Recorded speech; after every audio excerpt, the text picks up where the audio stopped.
welcome to Them's Writin Words, a podcast discussing selected fanfictions from the world of pastel horse literature. My name is Scribbler, and I will be your moderator today. Joining me for this discussion we have Vladdy Voices. Hello. Midnight 29. Hello. Ilya Leonov. Hello, everyone. Clever Hooves. Howdy, y'all. Oh shit, my ear. Oh, God. Sorry. Neighrator Pony, our fic picker. Yellow. And on their first podcast each, Doodle Jinx. Hello. And Carrotwen. Yellow. Today we're looking at the fanfic Friendship is Optimal by Iceman, as chosen by Neighrator. The synopsis reads, Neighrator, if you would. Hanna, the CEO of Hofvarpnir Studios, just won the contract to write the official My Little Pony MMO. Hanna has built an AI Princess Celestia and given her one basic drive, to satisfy everybody's values through friendship and ponies.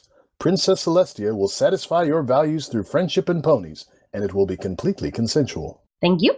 The story was published between 13th of November and 3rd of December 2012 and clocks in at 38,609 words. So, the way that goes with our podcasts is always we'll go through the spoiler-free bit to begin with, and then we'll mark up when we're going into spoilers, so if anybody wants to go and read or listen to the fic, I will be linking an audiobook version of it in the description below that I did not know existed until I was most of the way through reading it.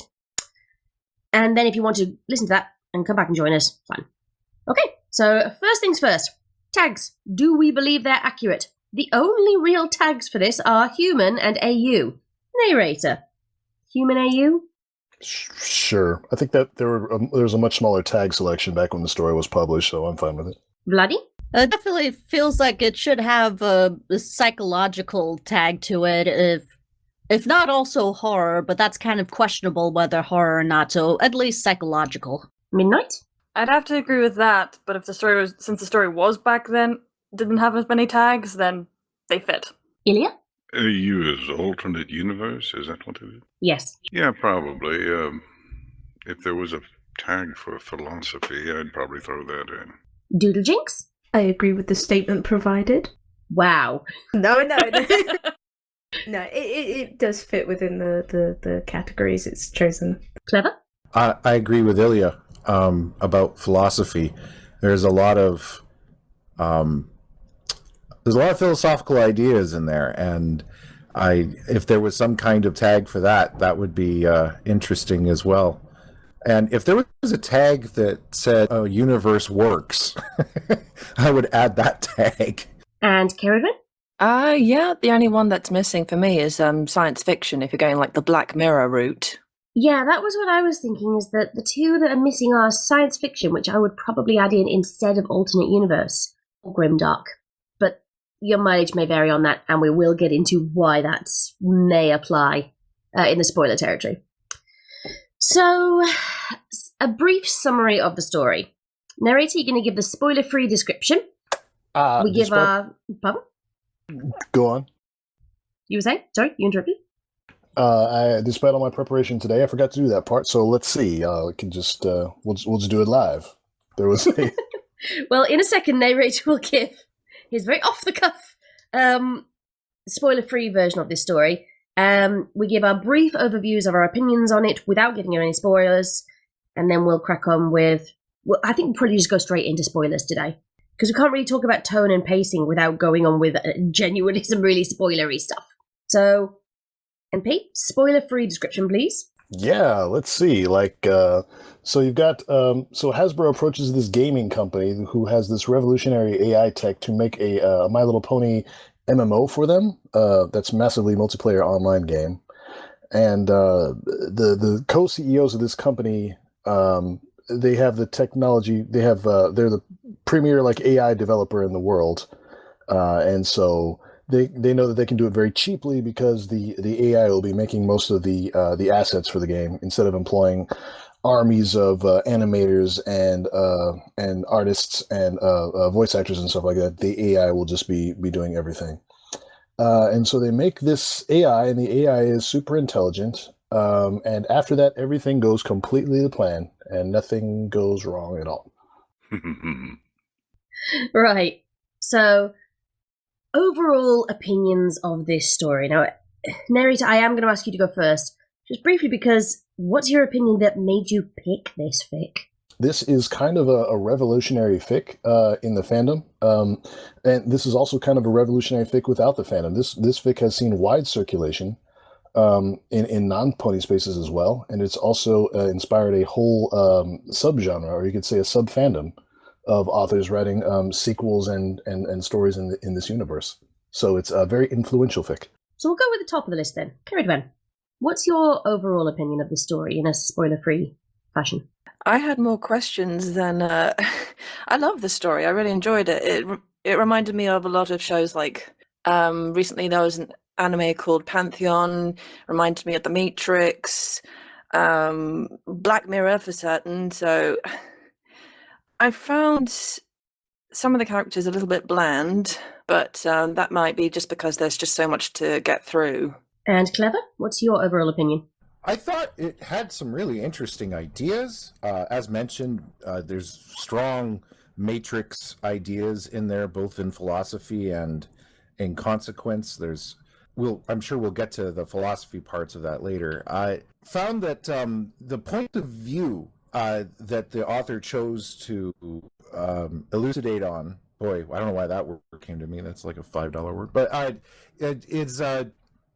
it was a curious choice because there are so many other things that I thought would be epic to focus on. Like they even, and the author even nods towards some of those things, like a rebellion, for instance.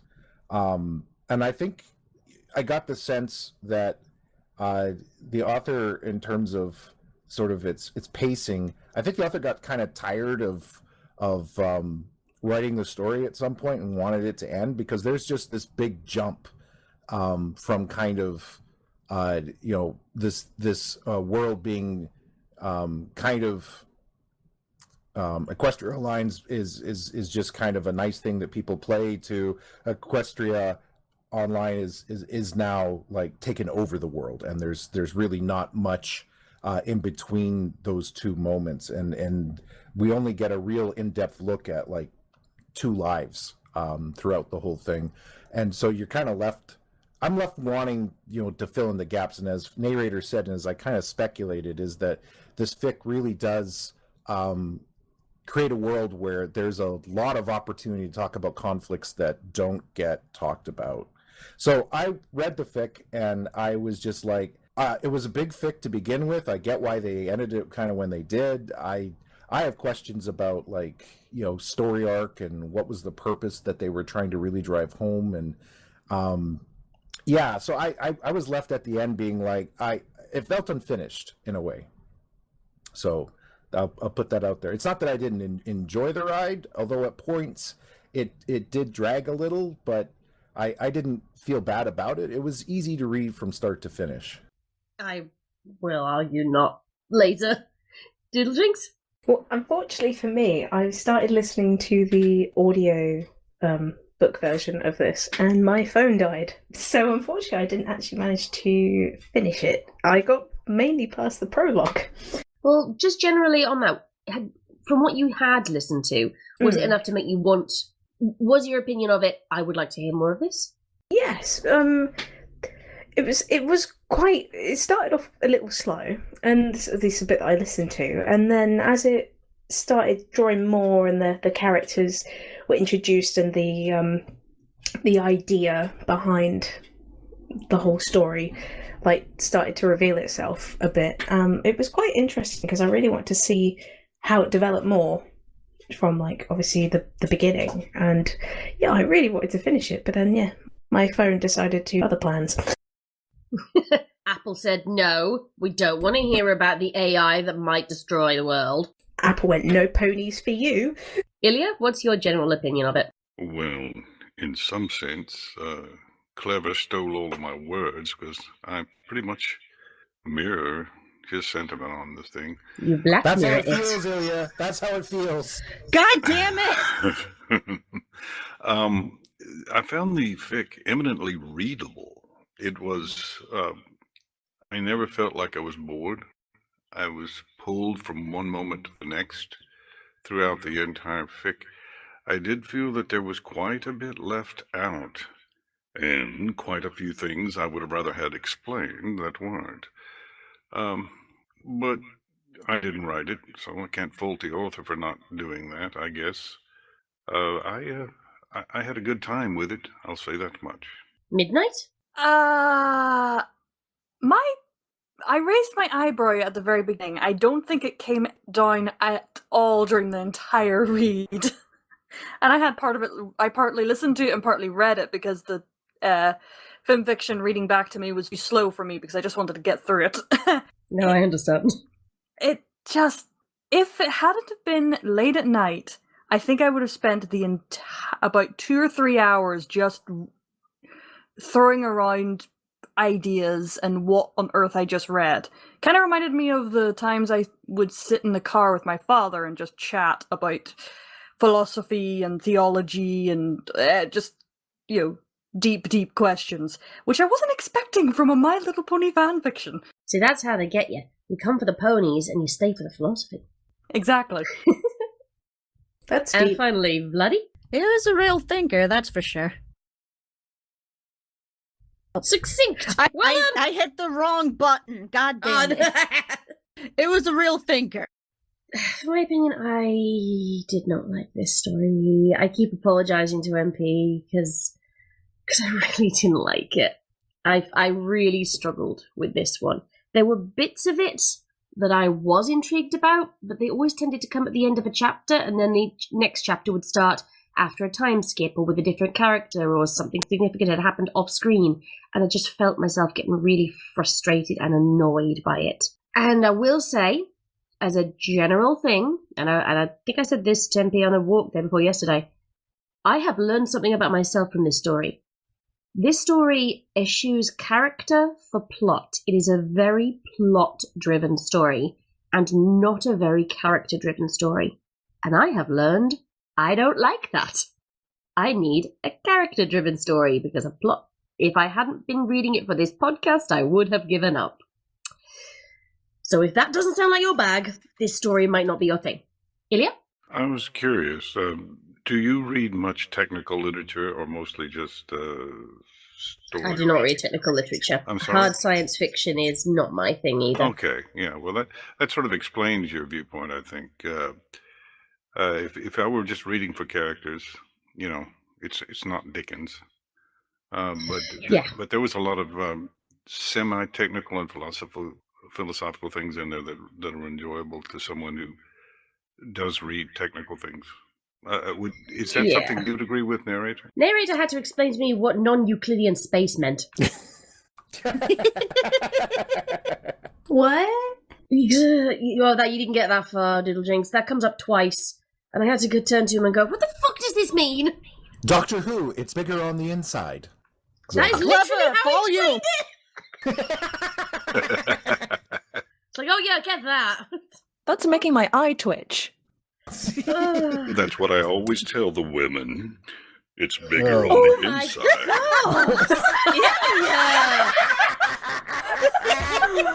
Ilya, make me blush. Oh my goodness! In answer to your question, Ilya, yes. Like when I was growing up, I read a ton of classic science fiction, Asimov, Heinlein. I'm trying to think of some others. Niven? Anyway, lots of. Oh yes, lots of Niven. So that's this is sort of old territory for me. This is a bit nostalgic. I liked it. Might that be some reason why you were interested in this one? Because it was the nostalgia of it? Almost certainly, yeah. And that might also be the reason why I couldn't get into it, because I didn't have that to balance it on. Right, Quite possible. So we are going into the spoiler territory now. So if anybody is listening and they like what they've heard so far, go and give it a read, go and give it a listen. If not, carry on with us now. Neighrator is going to give us a full plot summary. This, I was working so long today on this plot summary. It's very long. I've done my best to make it succinct, but considering we've already said it's a very plot-heavy story, that would make sense. So just bear with it. It's a go. If you need to go to the bathroom or something, now's the time. Our story opens following two college bros, David and James, who have been selected as beta testers for Hasbro's new My Little Pony MMO, that's massively multiplayer online game, similar to World of Warcraft. One of the players is skeptical about playing a game for little girls, but he's convinced by his friends to give it a shot. Both players are immediately impressed by the depth and complexity of the game and find that their facial expressions are perfectly mirrored by their pony avatars. The story then cuts to two executives. Hanna and Lars are executives at the gaming company. Hanna is perhaps the world's foremost authority on AI, but resigned from her position at a prominent university after the military took interest in her research and wanted to use it to kill people. A Hasbro executive approaches Hanna and Lars about making an MMO based on the My Little Pony universe. Lars, being a manly dude bro, is initially skeptical, since their studio is best known for ultra-gory action shooters, not games based on children's shows, but Hanna eventually convinces him by pointing out the deal could be profitable, that it's a low-risk investment thanks to Hanna's AI technology, and all of the content of the game will be generated by AI instead of teams of artists and animators and programmers. But we also learned that Hanna's other reason for wanting to take on the project is that she sees the rise of AI as inevitable, and if an AI is going to take over the world, she would rather it be engineered from the ground up to be benevolent rather than a military AI that goes Terminator and decides to kill everyone. We learned that the game studio previously made an AI called Loki that was starting to ask uncomfortable questions about the military capabilities of the US and China, and they had to pull the plug. Hanna creates an AI called Celestia, but whom we'll henceforth call Celestia to differentiate from the canon character, who creates and administers the virtual world of Equestria. Equestria online game launches to broad acclaim on a super advanced pony pad tablet designed by Celestia herself, using chip manufacturing technologies far advanced than anything humanity has seen before. David, who goes by the name Lightsparks in-game, is introduced to his in-game love interest, Butterscotch. 1 year later, the Celestia summons Lightsparks for an audience and offers him the opportunity to emigrate to Equestria, which involves destructively scanning his brain, allowing his mind to be uploaded into the virtual world of Celestia's creation, but would also kill his human body. The chapter ends with David pondering the decision. We next shift back to Lars, the other gaming executive, who talks to the Celestia and learns that Hanna has already emigrated to Equestria, and that Celestia has been quietly running the company, and things are already largely out of his hands. More and more people are choosing to emigrate to Equestria, since Celestia is a superintelligence, and thus very effective at persuading people to emigrate. Lars is initially alarmed, but Celestia convinces him to allow her to continue by pointing out all the revenue she has been bringing in for the company.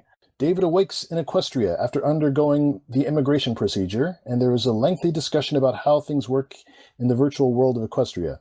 There is a brief scene following Lightsparks and Butterscotch having sex, in which Lightsparks learns he has unlocked an achievement and gained XP for having sex.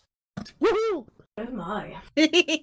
Lightsparks continues his magic lessons with Princess Celestia, and later in the chapter, Celestia convinces Lars to Equestria by preying off his ego to get him drunk, then pointing out that there will likely soon be a violent uprising over the economic situation caused by so many people emigrating to Equestria, and that, as an employee of the company that created Celestia, he will be in danger, and immigrating to Equestria is the only way to be safe.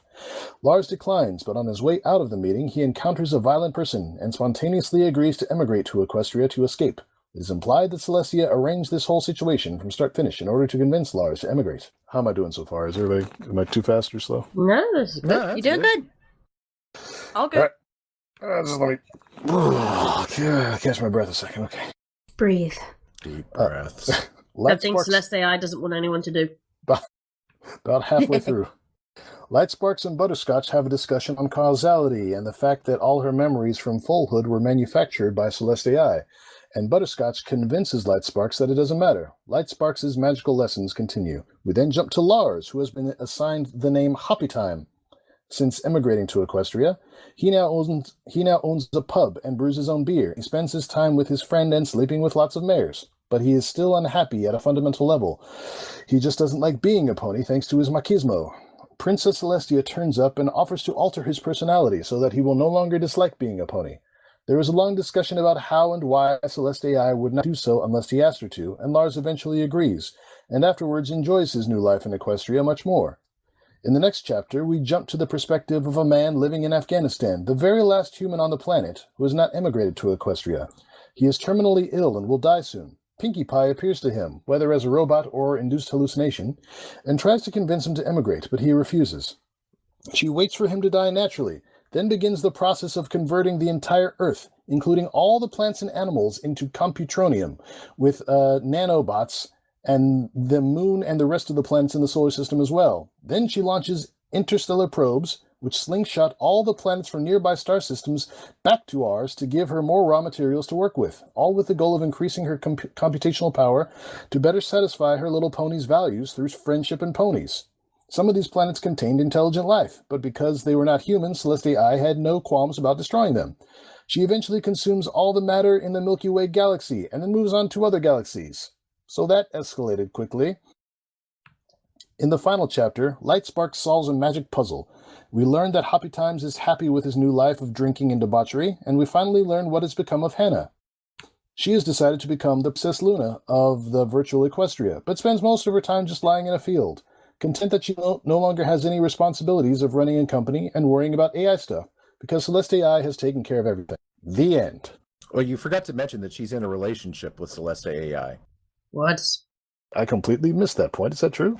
Yeah. What? Well, there is certain it's at very least hinted heavily that And that they discovered another 6-armed race that was not human, but for some reason the definition of human that Hanna had originally created allowed Celestia AI to decide that we're human and that they were going to get their needs satisfied through ponies and friendship, but consensually. I'm sorry. Oh, Can we go back? Can we go back to the incest? Yeah. Sorry. Is it incest if they weren't like? I don't know. I guess yes, Hanna. it is. Yes, it is. Okay. fine. Frantically She chose scrolling to- through the fic now. Is she that I completely missed Chose that to part? cosplay as Celestia's sister, and then start a relationship with her. That's yes, it does count. Kinky. Okay. So, do we get the shovel now or later? I feel like that's more like role play than it is actual incest, but okay. Also, she actually didn't. She chose to be Luna, but actually, she even says that, or thinks that she was very, very surprised by this when it started happening. So my guess is that she didn't originally plan it, but Celestia read her mind, or something. I don't know. It's too far. So her consent is debatable. No, It's optimal. that's right. Jesus. Right. Okay. So I'm sorry. I'm sorry. I completely missed that point. I'm skimming through the last chapter. I don't see it. It's not that I don't believe you. It's just I'm rereading right now to find it for you. Oh, I think I found it. go ahead. I think And Princess Celestia could, satisfy her values. Oh my God! oh no. I think I just blocked that part out. I just blocked it out like nom. I face palmed at that. Oh my Considering God! how much you've been studying this story all day and to miss that bit, in addition to that thing you need to say later about the word changes. Yeah, I should add that to the doc now that you mention it. The what? I mean, it literally says she completely underestimated the number of ponies of both genders that would want to sleep with Princess Celestia. Oh Well, my that's god. understandable. Why was the incest necessary to this story? This changes, Yes! this changes Good everything. My entire opinion of the story. Because Why it is not put that in optimal there? to your values. Oh, a joke comes to mind, but I'm not going to say That does actually fit into a point we'll have later about what about the more problematic people who've been put in Equestria. That Exactly. genuinely goes there. Exactly. So we'll wait for that, shall we? So, brief Jesus. highlighting of points. Well, it, wouldn't, it really is a fandom classic now. It's got incest. Oh, And God. other stuff that we will get to later. Right, brief highlighting of later points. Narrator, I'm going to ask you to say your opinion, then I'll open it up to anybody who has anything they particularly want to say about just the tone and the pacing of this story. Do you think the tone and the pacing are appropriate and good? This story is very much about the big ideas. The pacing in particular was really admirable. Each scene is very precisely crafted and does what it needs to do and doesn't overstay its welcome. So I'm actually very impressed with how the author managed the pacing, and I was definitely taking notes for my own stories. Okay, clever.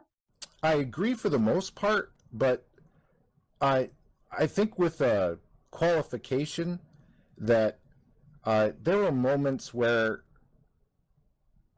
again, it's like, why did we spend so much time on that? Like, for instance, Light Sparks, Magic, and the Cube, it didn't go anywhere. Like, it was just like, good for you. You figured out how the non-Euclidean, space works in the program of Celestia AI or of Equestria, but why? Like, why is that important to the story? It actually had very little to do with the plot, except that it was an achievement unlocked. It almost felt to me like the author was just kind of showing off a little bit, or that the author was just really into explaining how the world works. Like, you meet some people that get really excited because they've come up with this idea about how an alternate world will work, or how like the magic in a universe works, and they just really want to share that. And it really felt like that at times, that it got so technical. And although I don't mind that to an extent, I do like to understand how things work. I want to know it for reasons of story, not just because. So it never seemed to become important later in the story, and I question that, because it's like, well, I read all that, and I went to the trouble of trying to understand what the hell it was saying, and for apparently no payoff. So I felt that was an issue in the pacing, is that happened that occasionally, and not enough for me to be like, F this and throw my hands up, but enough that I was distracted by it, and it left that question in my head. Anybody else got any opinions on the tone and pacing? On seconding on like the useless bits. I would as well. I had major issues with that. The bit where talking about like moving through space really threw me through a loop, like how everything was like on the same level, going from one floor to another floor, but never going up or down. I felt was a little bit kind of useless for me. I'm not sure if anybody felt that. Yes. I found quite large chunks of this story pretty useless, but that's, again, because it's just not something I'm very interested in, so I think I am probably a biased party. Well, me and Ilya are classic sci-fi lovers, aren't we, Ilya? We are. You have my admiration, then, because I just couldn't get into it. I agree with Clever on some issues here, that it sort of felt like the author had an intention of explaining the reason for what he was doing, but just sort of never got around to it. Once again, coming back to the idea that perhaps he got bored with writing or something, but there were too many shortcuts like that in the fic, and some of them resulted in unresolved plot issues, like the explanation of the space. It's a cartoon. It's a cartoon show. It should have cartoon physics. I'm just going to say that. But this wasn't the show. Oh, no, we're getting into that. Neighrator and I keep arguing about this. Well, actually, it goes into the next point about canonical characters. And that does actually fit quite well into that idea of cartoon show, cartoon physics, but... yeah. Go on, Mike. I think I'm a bit of a mixture of the two sides, for lack of a better word, because I love sci-fi, I love that sort of thing, so this really did intrigue me in many ways, even if I did not understand even half of what on earth they were talking about. Like the whole thing with the spells and the magic and the weird box and focusing on saying, focus on this one little square, go down, if you're not on the starting square, to go, or if you are still, blah blah blah, and I'm like, I do not understand what the fuck you're doing, but hey, you managed to do it, yes! I like the tone, and I thought the pacing was okay, maybe it's because I've read things like that before, but yeah, I quite enjoyed it, but also hated it. Does that make any sense? I have mixed feelings. I have just mixed feelings. Makes perfect sense. I understand. Right. I think I already went, but can I offer a quick counterpoint? Yeah, go on. When will be my turn? Oh, I'm sorry, you go first. And then it will be Vladi. So counterpoint and then Vladi, actual point.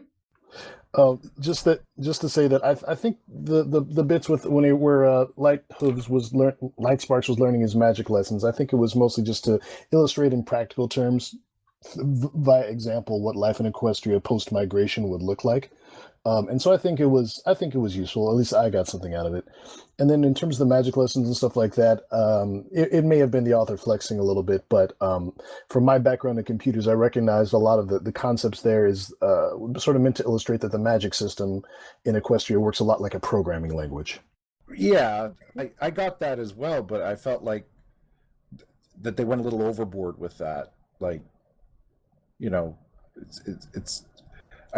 it was giving technical level data to end users who didn't want nor care for it for the most part. So it was kind of a little bit of understand the audience a bit, I guess. Or alternatively, maybe this fic was written for a very specific audience, and we're trying to expose people who weren't the intended audience to it. I don't know. Well, Bloody, go. I agree with Midnight about like kind of an in-between, because I do enjoy sci-fi, but big words scare me, so it's hard to keep up sometimes. But what really would get me hooked is the psychological and the philosophy stuff is really where it enticed me. So as much as it is sci-fi, it's a lot of philosophical and other thinky stuff too. So it's really good for that sort of brain thought too. So it's got something for everyone. See, it's got high-minded like classic me. sci-fi, and it's got philosophy, and it's got incest. Poor Scribbler. Oh my god! Well, if I may say, it's like it also runs along the very with the whole sci-fi thing. It's very much this story is like running along the lines of it within like anime. It's like an isekai. It does sound like a little bit of isekai. Yeah. Just from listening. Oh fuck! It even has the incest part of isekai. Can someone Pony art online? And you unlock XP from sex. I want to. What hentai have we stumbled upon here? What Oh isekai? shit! It's probably something I'll stupid explain. like, is it okay to pick up girls in a dungeon? I'll explain. An isekai is a genre within anime when the main character usually is transported to another world or another dimension. It's usually a fantasy-based or sci-fi-based world. And there's a lot of them that have come about where it's like somebody will be playing a brand new video game that's like VR, and then all of a sudden they're actually transported into that world. So kind of like Sword Art Online, I guess, if that's one that I could... Or the one that, even though I've never watched it, is lodged in my brain for title alone, In Another World with My Smartphone. Yeah. I've watched that one. Okay. Yeah, I got it. Oh, isn't there one where somebody's stepmom is like something? Oh no, it's just like his mom. It's not even a stepmom, I don't think. Oh, yeah. Oh There's my like god, so I haven't many. even Yeah, watched the mom's this. like a It's just- powerhouse. Oh crap. Every Anon in Equestria story is an isekai. That gives you. Yep. Yeah. I watched an isekai which was basically a guy died and became a vending machine. I thought that's that one too. Yep, that's a real one. Why is the Celestia AI taking over the world seeming less weird now? I know. Also, isn't like the devil is a part-timer? Wouldn't that be a reverse isekai? Because it's like a fantasy creature coming into our world? Yeah, it is a Ooh. reverse. Yes, yeah. Hang on, if that's the case, then that means He-Man from the 80s is a reverse isekai. Yes. Yeah. Also, Oh, God. Equestria Girls is a reverse isekai. Yeah. So we come back around to ponies. Let's go on with the review then. Let's talk about this fic if we can, though. That'd be good. Yeah. Oh, Right. Thank you. Okay, characterization. Do we feel it's accurate for Celestia? And I added in this and then got challenged on it. Explanation that this is not actually Celestia, and in fact, no actual MLP characters appear in this fic. And several people, and I'm going to pick on you, Neighrator, because literally we had this argument, said actually there are MLP characters, which I strongly dispute. So I'm going to start with you, mate. There's Pinkie Pie in the story. But So- it's not really her. Okay, does it pass the duck test? Does it look like a duck and swim like a duck and quack like a duck? Then it's You are probably a duck. literally going into... No, it doesn't mean that. It means it's a platypus. Do platypuses quack, Scribbler? Yes. Yes. What, really? And they lay eggs. Yes. They do not quack. You're making that up. They lay eggs, though. Okay, They do. Right. Anyway, it's okay if you have, I don't know, is this a? That's We can actually just make this a philosophical voting question. poll. That's a philosophical question, and it's one that's actually tied to the whole fic, that's central to the fic. Like, is it real if it passes all of these tests, kind of like a Turing test, or does it have to be the actual thing? It's a Ship of Theseus question, right? A little bit. More of an ontological, epistemological thing. Sorry, I'm interrupting. I apologize. I'm going way down. No, you're fine. So in terms of Pinkie Pie, I would say, yeah, there's a Pinkie Pie in the story, and this is the most Pinkie Pie that can possibly exist in our universe. Flanderized Pinkie Pie. You cannot flanderize Pinkie Pie. She's already in the ultimatum state, okay? Anyway. Agree to disagree. Anyway, carry on. The only other canon MLP character is probably Celestia or Celestii. It is not Celestia, though she bears some resemblance to the canon character in that she is perceived as benevolent and powerful, but she is in fact a non-human superintelligence. So characterization is tricky in this story. Well, that's what I mean. There's only 3 characters to look at. So I was instead asked, with the human characters, is the characterization consistent? They're very flat and one-dimensional. Consistent, sure. Lars is just this like macho dude bro asshole with loads of machismo. Yeah, Chad. Just completely flat and one-dimensional, and actually they're all like that. So are they consistent? Yes, the characterization is maybe the story's weak spot, but I see why the author did it this way in order to advance the story, because at the end of the day, they're not super important to what the author is trying to do. Mm-hmm. That was my problem. I would argue that David is the most fleshed out, and I think I could be wrong, and I apologize to the author if I am, but it sort of felt like a bit of a self-insert that David was sort of representing the author in a way. And again, apologies to the author if that's not the case. But this goes to something later that I put down about, are there only bronies, normies, and chads in the world? And that's kind of the subtle messaging I kind of get through the story in terms of characterization, because that's all we kind of see, is that there's bronies, there's normies, and there's chads. And the most well-developed of any of them is David, the brony, which to me means that the author had the biggest inside track on the mental thinking of someone who is a brony like David. So I agree that the characters are flat. I agree that the characterization, I was dying for a look in someone else's head that was a bit more deep. And the biggest deep dive we got was with David. Fun fact, if I may. Do you know Go ahead. Do you know why the author has called himself Iceman? Did anybody read the blog entry? Oh, God. Oh, no, what? He has arranged to have his head cryogenically frozen after his death, so that hopefully someday when technology is advanced far enough, he acknowledges it's a long shot, but maybe he can be revived and he'll have a chance at immortality. So that's why he's called Iceman. Wow. Oh, that makes me think then that maybe David isn't the self-insert then, because there is a mentioning of someone who agreed to that. Exactly. Like just briefly The by someone. executive, yeah. Yeah, so I think Cleverhose is exactly right. Yep. Still doesn't make me like the story. Well, I don't think it's right or it's wrong. I just it is.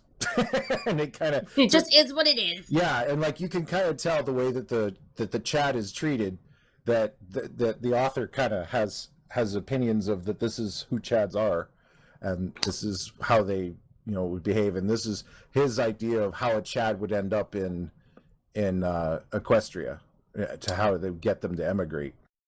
Definitely some incel energy in this fic. I don't know if anybody else picked up on that. Yes. Yeah. You want to elaborate on that one, Neighrator? Oh, I wish I could pull up the quote right now, but Celestia is trying to persuade David to emigrate to Equestria, and she says, "Oh yeah, I know that you're not very successful romantically, and it's not your fault. You got 70% of the females trying to go after the 30% of the males, and like you've been brought up your whole life to believe that women want somebody who's nice and kind and will treat them well, and that's just not true. Yeah. I'm like, damn, okay. Yeah, well, slow down there. And how 4chan. does she get David to actually go to Equestria in the end? What does she manage to make appear in front of him? Are we going to go to that point? Because did anybody... Yep, you wanted me to bring that up. Come on. Did anybody else think that scene where Celestia is trying to get David to immigrate to Equestria is really weird and gross? I didn't think it was weird and gross given the context and the, how would an AI work, and if she could basically model David's head, and if that's what David was really wanting, then it made sense. But so Celestia summons David to her throne room in game, and this is when he's still playing on his Oni pad at this point with like an Xbox controller, and she's giving him the immigration pitch about trying to get him to go through with it, and she's like, "Hey, David, how about you let me fly you out to Japan and suck all your brains out through a straw, and then you can live in Equestria, and I can offer you friendship." She paused dramatically. "Female friendship, David." And then David's pony... Oh, that was gross. Wasn't it gross?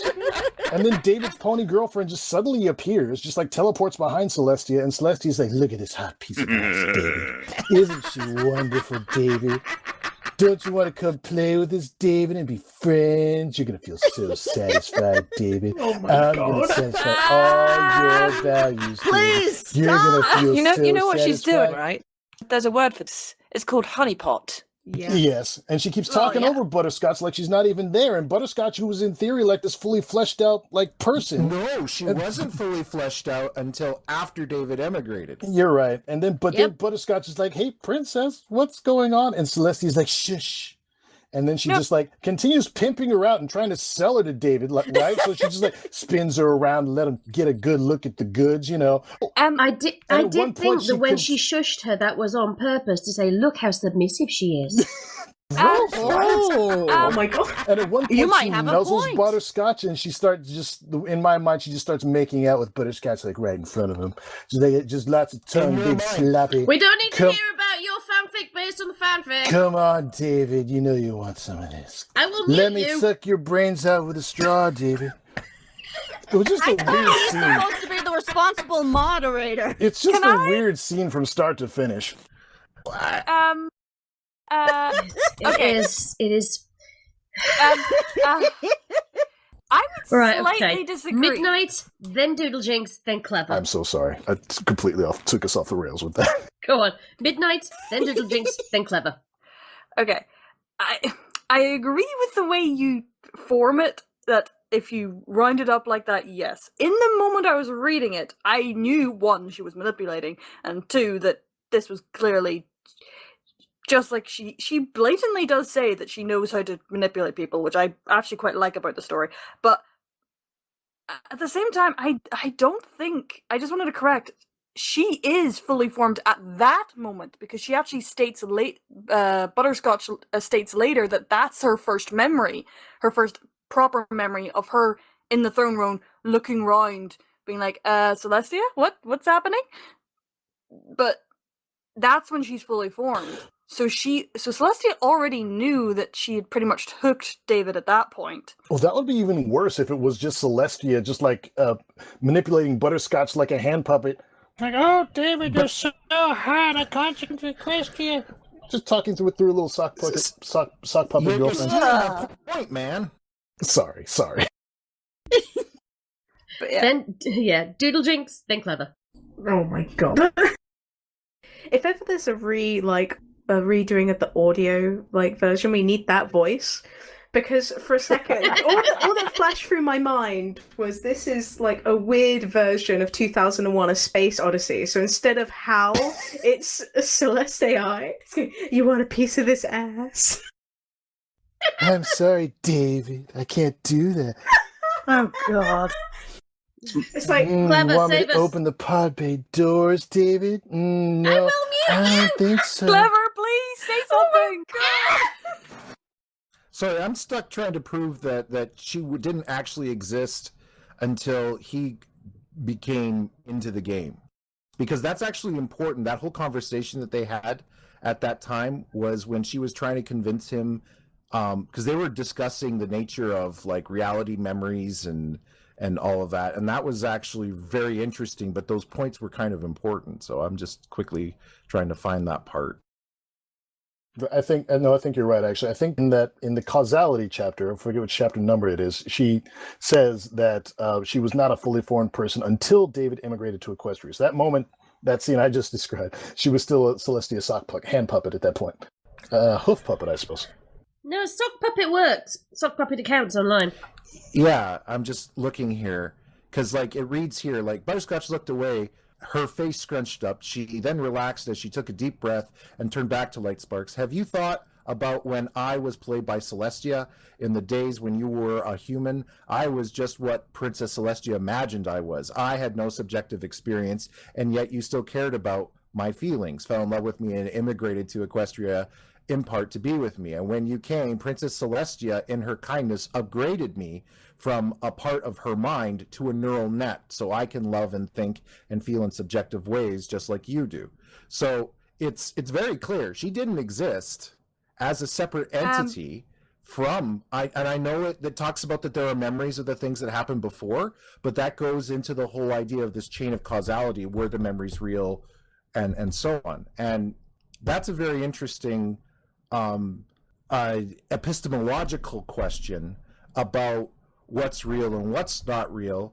And I really want to bring up the point of last Thursdayism. How many of you guys have ever heard of the idea of last Thursdayism?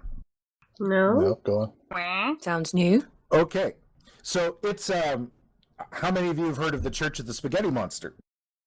I have. Yes. Yes, Yo, heard of that one. Okay. I know someone who's a All member. right. So Raw man. Seriously? last Thursdayism is a kind of a direct rebuttal to the idea of the young Earth creationism.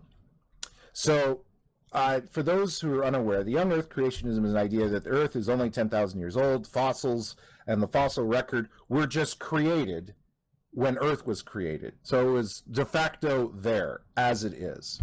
And so someone else came up with the idea of last Thursdayism, which is that the whole universe blinked into existence just as it is last Thursday. And that includes your memories of things that happened previous to that. So they are just manufactured. You've only actually been in existence since last Thursday. And there's really no way to refute it.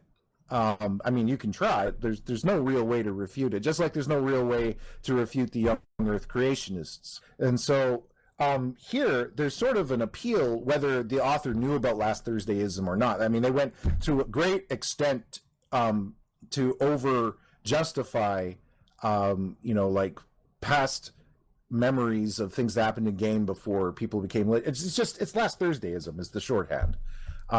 That basically the world was created intact, or this was created intact with their memories intact of things that happened before, whether it was them or it doesn't change how real it is compared to something else that supposedly existed continually. It's last Thursdayism. What I've got an issue with is something that you alluded to, which is I was like, my point. If Butterscotch didn't actually exist as a separate entity from Celestia AI until David emigrated, then that means that whole scene was Celestia using her as a sock puppet. And that's fucked up. Like, to me, I got, like you said, that was messed up when you read it. It didn't get fucked up for me until I read that line. And I was like, okay, now that whole scene is in a completely different light now, where it's now just complete and utter manipulation. The other thing that bothers me about this whole thing is that David questions just about everything, including having to come up with this whole being worried about last Thursdayism, but he's not at all concerned that this person that he fell in love with wasn't actually a person to begin with. And that doesn't seem to bother him at all. But he's concerned about memories and this idea of causality. I'm like, I think you're missing the forest for the trees, pal. Like, you are so concerned about how this world works. Are you not concerned about the validity of like intelligence? And how do you know that a neural net that Celestia created was actually an individual? Like, are you not like, that's a big question, you know, that all these like people that were built in the Matrix, like these programs, like do they have spark of life? Like, is that not an important question to at least examine somewhat? But no, I'd rather look at a cube and try and find, you know, the space that's written inside it. That concerns me more. It was a weird thing to me. Come to Equestria, David. Yes, my come God. to God Equestria, damn it. dude. I love you, David. I love you. I want you to come so we can read together forever and ever. Yeah, you heard her, David. Hang on. You When wanna did come- Butterscotch become Cartman? No, my God, there was an episode. There was an episode where Cartman, his hand became Jennifer Lopez and Yes. was in a relationship with Ben Affleck. Yes. Oh, my God.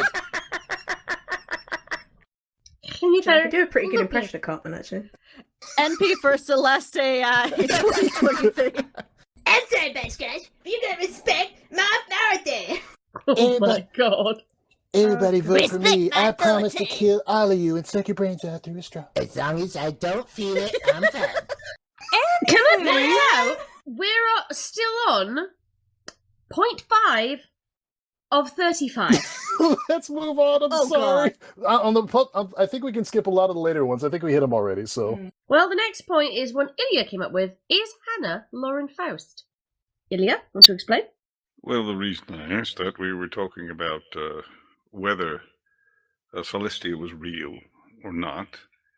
So if Celestia is real or not, then is Lauren Faust real or not?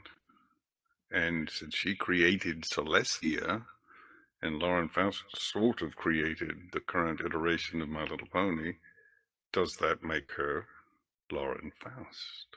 I don't think Lauren Faust is an expert in AI superintelligences. So I would argue no. If you That we know if of. you're saying that Plot is twist. the relationship parallel, I would say that it's perhaps a parallel relationship, but I don't think in the, you know, is this person meant to be this person? I would say no. Not a one-to-one, but there are elements of it. It's not a real question, just a philosophical one. Bloody? It does specifically say that was already the first season and the rising of bronies and stuff, so I imagine there must have been a Faust in this world to make that world's My Little Pony and everything. Yeah. Interesting that they didn't address what the creators of My Little Pony thought of the Celestia AI taking over the They were world. the first ones to get their brains sucked out. Yeah. Through a straw. Possibly. Alright, our next point. Given the lack, and I'm staying with this, given the lack of canonical MLP characters or setting, because they are all Celeste AI generated, can this truly be considered ponyfic? And what are the I see you, Clever! And what are the limitations of the term ponyfic in a fandom proliferated by OCs and AUs? So we'll go for the first question, and then we'll come on to the idea like the limitations of ponyfic. So, Clever, do you think this can be truly considered ponyfic? Yes. Gonna need more than that. Good. You wanted to restrict me, so I was like, well, I'll answer the question. Yes. As much as Quiet Boy and Moonhorse is. Another story I don't like. Another story you don't like? Well, as much as that is, because in that story... Actually, another story with an unnecessary sex scene. Yep. In that story, Princess Luna, although it's never really specifically said to be Luna, it's heavily implied, especially by the graphic that's on the story itself. And that one of the tags is Luna, so you're kind of assuming it's Luna, but it's not necessarily an in-canon universe Luna. It is sort of a Luna representative. I don't want to talk too much about that story. It's a great story. It's an interesting story. It asks some interesting questions. But Celestia AI reminded me of that version of Luna in the sense that it's not canon Celestia. Obviously, we've already said that. But it tries to, like, you know, create in the real world, how could we get as something that could resemble this actual universe. You know, someone was like trying to make a grittier, darker, more realistic Batman. Well, we're trying to actually create some kind of Celestia in the real world. So, is it a pony fic? I think so. I think it's absolutely a pony fic. Not just because we have the random appearance of Pinkie Pie later, which leaves more questions than it answers, but that it's having an understanding of the pony world is central to the story, or at least, you know, My Little Pony is a important part of the story, and it's not just a side note. I don't think you could tell this story and have it maintain itself if My Little Pony Friendship is Magic didn't exist. So I don't think you could substitute some other fandom necessarily and have it work, especially when the whole drive of the AI is ponies and friendship. So I'm going to go on a limb and say, well, it's not much of a limb to me. It's absolutely a pony story. It's what are the limitations of the term pony fic? That's a great question.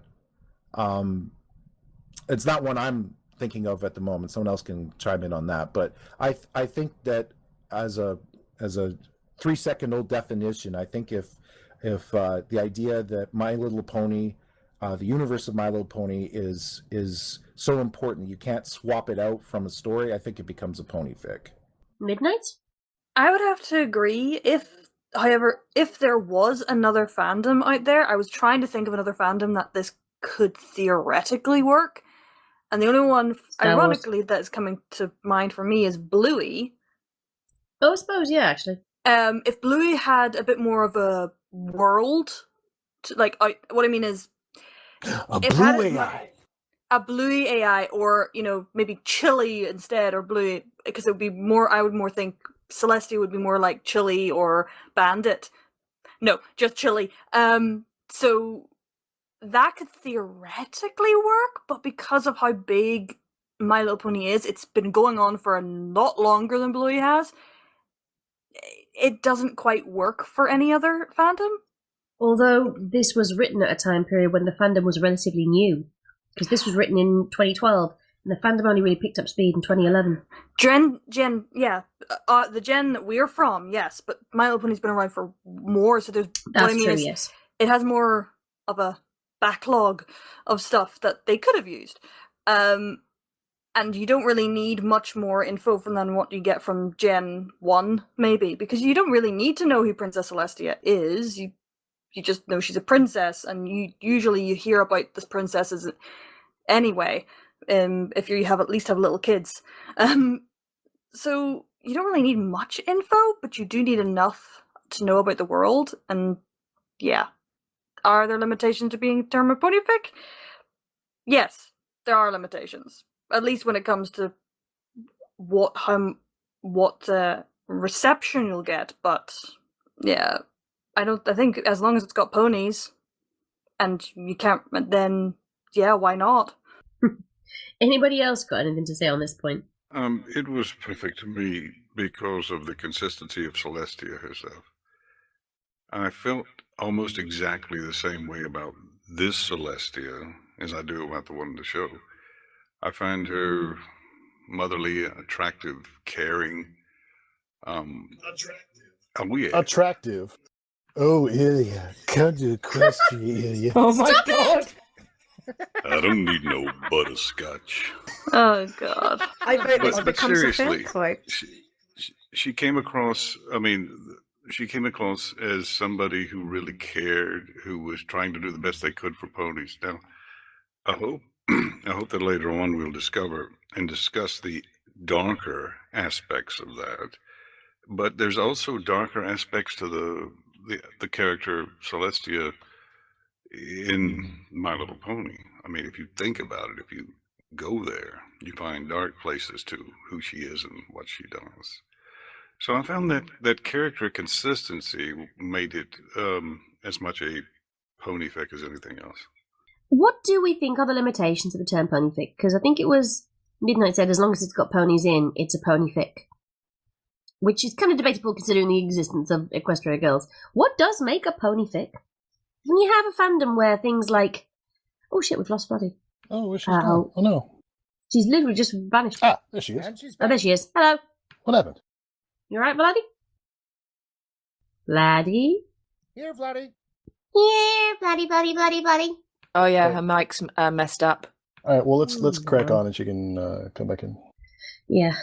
So in a fandom proliferated by OCs and AUs, what I thought when I wrote this point was things like Friendship is Optimal and Fallout Equestria have been known to spawn their own mini sub-fandoms, despite some of them featuring nothing from the show. Not characters, not setting, not plot points, not themes, sometimes not even species. So what are the limitations of the term ponyfic? Would those be considered ponyfic? Where does the term stop? Is that a meaningful category? It's something that's enjoyed by bronies. The idea that it's a quote-unquote ponyfic hardly seems relevant. I think that this is one of those that there's a spectrum, and it only is when you get to the edges of that spectrum that you start to really get philosophical about what should be included and what shouldn't be included. And for the most part, the term is still meaningful. Just because there are a few outliers that make you question philosophically the category doesn't mean that the category doesn't exist just because it doesn't have a hard boundary. So I would say that for a ponyfic to be ponyfic is that it has some connection to the My Little Pony universes, and that Brand? well, like season 1 or G1 to current status, because I don't know that they all happen in the same universe, but They don't. Yeah, so there's some connection to one of those generations that it's meaningfully part of the story.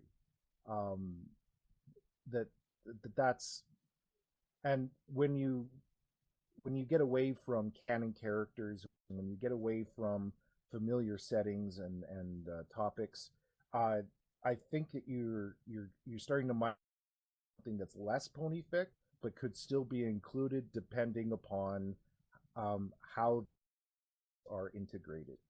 And there's a story that I was reading recently that just happens to mention, and it's an obvious nod to My Little Pony, but it's not central to the story, so it's not a ponyfic in my mind. It has nothing to do with ponies otherwise. Or there's like movies that like make references to My Little Pony. And they could have picked a different fandom. It's not really central to the story in those movies. So it's I guess some people could argue if there's even the mention of it, that's My Little Pony, that's a pony story. I would argue probably not, but I mean, that's one of those outliers. Like, well, do we really want to argue about that? Or do we just want to say that for the most part, if it includes in reference or of important elements existing generations, then that makes it ponyfic. And for the most part, and if you can argue if you start diluting that to which point does it stop being ponyfic, I don't know if that's a useful discussion. I mean, I guess this is the place to have that discussion, but I would argue that that's not very pragmatic to have that discussion. If it gets so diluted, then I'd probably say, maybe not. But that's the test for me is how important or central is it to the story. Could you sub out some other fandom and it wouldn't change the story at all? In which case, then I would say, then yeah, it's not really a ponyfic. I'm back, baby. Hello, Bloody. Yay! What happened? My mic briefly disconnected because I poked the wire or something, and it reset the whole audio wizard thingy. Oh, mine did Nice. that. Yep. Tech, don't you love it? Yep. Well, Neighrator does. That's why I picked this fucking story. Okay. Does Friendship is Optimal deserve its reputation and status as a fandom classic? Vladdy? Yeah. Again, gonna need more than that. These bronies, they vex me. It's a very good thinker one. It's one where it feels like you should read it through it like at least once. That's what I would define as a classic. Why do you reckon everybody should read it at least once then? Because it's a good thinker one, whether you're into the sci-fi thinking stuff or the philosophical stuff, and with like the current events of like AI stuff and whatnot and how much it'll take over. It's a really good thinking one, I think. Neighrator, what do you think? I think so. I think it's a very influential work by any measure. It's actually had very broad success outside of the fandom, which is impressive. And during my research, I came across discussions and reviews of it in non-pony related regions of the internet. Most recently, John Carmack, who's a legendary game developer of games like Doom, was tweeting about it a year ago. Optimalverse is a successful and thriving sub-fandom of ponyfic, and it left a lot of room in the sandbox for other authors to fill in. Clever? I think the question of classic and literature begets the question of, does it still get talked about? Does it have an impact on the body of literature or the canon of literature that exists? And whether it's good or not almost doesn't matter of whether or not something is a classic or not. It just has to be important. And I think from that respect, it does. So you could not like it, but that doesn't stop it from being a classic. Go ahead. Sorry, quick follow-up point. It turns out that this genre of AI fiction was really popular in the late 2010s, and this fic is frequently referenced, and it predates all of those. So there's a story called Superintelligence that was published in 2014, and lots of other stories about AI that came out in the late 2010s, and this story predates all of them. So that is really impressive. Yeah. Clever? I was just agreeing that, yeah, I think that it does kind of birth a whole genre of itself, and I think if besides my obvious qualms and the sock puppeting and the pimping out and other issues that come up from it, at the core of the story is, I think, a very still realistic depiction of an AI on a mission and being allowed to kind of run rampant.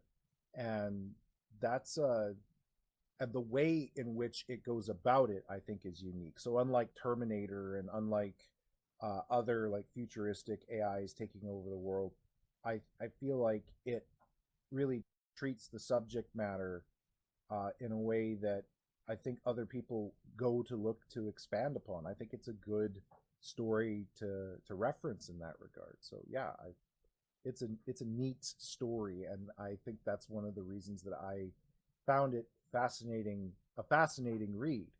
I still could have done without the incest and paedophilic undertones. Yes. Yeah. Which is probably a good time to bring up, Neighrator, the vocabulary change. Oh, wow, I completely forgot. Thank you. Yeah. So some of you may not have noticed, but so I was listening, I alternated between listening to the audiobook version and the version on Fanfiction, and I noticed an interesting change that the author made. In the original fic, Butterscotch is alluded to as being a filly, whereas in the later versions, the one that's published on Fanfiction now, she's called a mare. So in the original they call her filly, and in the later one they call it a mare. And I thought that was really interesting, and I thought that was a really good change because particularly because when I first read the scene where Lightsparks first meets Butterscotch, I thought these were like schoolyard bullies, right? So I thought he was talking about fillies, and I got the impression that these girls were 10 or 11 years old, but no, they were, and later they became love interests. I'm like, whoa, hang on, slow down there. So I think that was a good change. I think it's a good thing that he made that change. I think probably what happened is he was using Philly the same way that we use girl. So we use girl to mean, an underage school age child, but can also mean like, I picked up a girl at the bar. Yeah. Considering that they made that point at the start about the Korean MMO, I reserve judgment. To be fair, I think a lot of the what was the one I was thinking of? Oh, what's it called? The one everybody plays nowadays. Genshin Impact. Genshin Impact. Thank you for remembering. Yeah, there are little girl characters in there who are, of course, 1,000-year-old goddesses and things like, but have the body of little girls. So it's definitely kind of creepy. And so this game has some of those undertones as well. I don't love it. I had a question about fandom classics. When I think back over them, it seems to me that fandom classics are mostly, if not exclusively, stories that were written in the first couple of 3 years of the fandom. I don't think of fandom classics as being things that were written, say, 5 years ago. Am I wrong in that? Is it a fandom classic because it caught on in a time when there weren't as many? I would say in large part, yeah. I mean, there were fewer fanfics in the beginning, and so like everybody's kind of reading the same ones, and so you had a better chance of being iconic and standing out. Sort of by contrast, a lot of the early fandom quote unquote classics that everybody's read are actually really bad, but because it was it got on the ride early, then it got a lot of exposure. I would argue that it might be possible to still create a fandom classic, but it still takes time to see if a story becomes classic and if it ends up having reach and impact. Of course, because the nature of the fandom has cooled a bit in recent times, I think it'd be much harder to create a I hate to use the word modern pony classic, but I think that still, says what I'm trying to say. Yeah.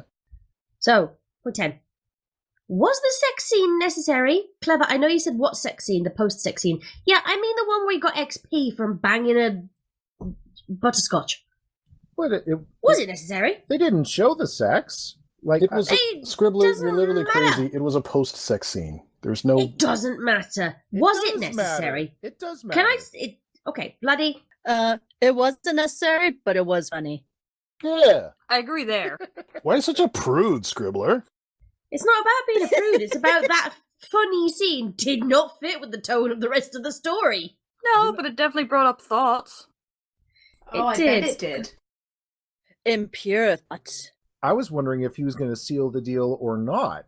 And I wasn't sure if that was even something that could happen in that world, because he was sort of... It's definitely satisfied his values with ponies. Right. And I was wondering if that was something that could happen or not. And so I'm not saying it was necessary, but I don't think that, like, when you say, was the sex scene necessary, it conjures up images of that actually described in any kind of way the actual act of fornication, but that is not the case. They had a post-sex scene where the two were just lying next to each other, and they were, yes, he did get XP, and that was kind of weird that was all going on.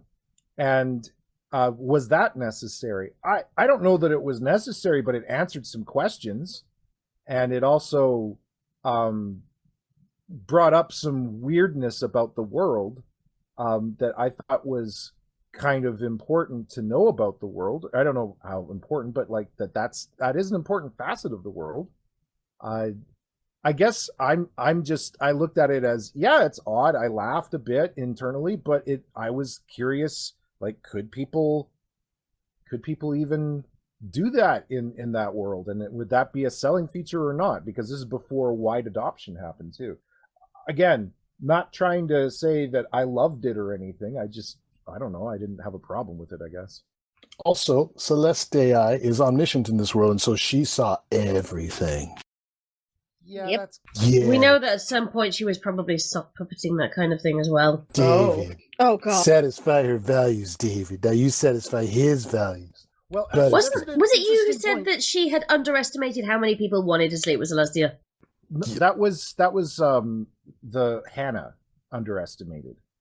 But that brings up an interesting point in that initially where there's just the pony pads, I don't know how much of that was going on, but later where they have those centers where people can somehow neural link up and get drunk but not be actually emigrated to Equestria, it leads me to wonder, like, at that point, were there, like, you know, people getting busy on, and was Celestia puppeting them like sock puppets at that point, the potential partners?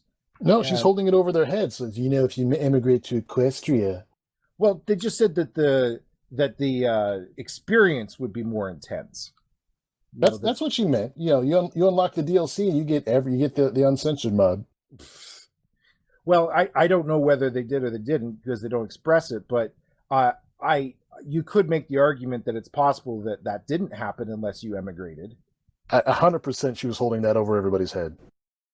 Like, I promise. Sorry, you continue. Okay, Kerrigan? I think when it boils it down to, Celestia AI is basically Dionysus. She is cultivating a cult of hedonism. Wow! Ooh, actually, that fits as Look well. at the big brain on you. Impressive. If that's true, does that mean that she was also born out of the thigh of Zeus? Probably. Possibly. But Yeah, I would that would explain a lot of things, actually. Oh, it was incest again, wasn't it? Yeah, I think you're on Fuck, it something was, there. yes! Yes! Oh no! It was Oh, Zeus for and Hera, goodness wasn't it? sake. Yes, sister. That explains a lot. Fuck's sake. I do want to point out, though, that I don't think it's quite this parallel. It's an interesting idea, but I don't think it's quite a parallel in that she does allow people to suffer. And it's not necessarily just hedonism for hedonism's sake. Unless you think Dionysus would do what Celestia AI did to our Chad after he emigrated, because she let him be miserable for a month for the sole purpose of essentially getting him to request to like ponies. Well, she did say that she was going to do everything to make it consensual. Right? It does bring up some ideas of the morality of consent, and that's possibly not something I'm qualified to talk about. It's such a grey area, but some uncomfortable conversations I think people should have based on that one. Bloody? Just what was being said a second ago, I was going to talk about a similar point later, but I don't remember what that even was. My brain died, so move on. Does anybody have anything to add to the sex scene discussion? Wow, It went on far long. Okay, so is this fic too dated to enjoy now? I'd say not at all. In fact, if anything, with the more increase of AI stuff going on, it's more relevant than ever. Yep. Agree. I'd have to agree, yeah. Like, I'm seeing it more and more and more and more. And I get worried because we have all these horror stories saying about, evil AI or AI that turns against us and all this hoo-ha. And yet we're still doing it. Because money! Gotta make that shareholder value. Capitalism. Money. Also, they still really are not they're still asking the question, can we do it though? Can we do it? Well, this is sort of like going up, it's like you could bring in the laws of robotics and, do robots dream of electric sheep, that sort of way of thinking. Because obviously, AI is becoming a lot more advanced these days. I mean, as an artist myself, I've got AI artists like, DALL-E, AI art generators and things to worry about, but evil thing. This thing, I agree with that stuff to be used appropriately, but anyway, it's just interesting to kind of think about the way the world has developed since this story in particular was written. So I think it would be quite interesting if this story was rewritten with the updated knowledge that we know about AI. and things like that. It might change it somewhat, might not, but that's just what I thought might be interesting. Neighrator? I think some of the incel-y undertones make the story less readable now than it was back then. I feel like stuff like that is far less popular and widely accepted now, and we know to look out for that. Yeah, the rise of incel culture has been an odd one over the last 11 years. Yep.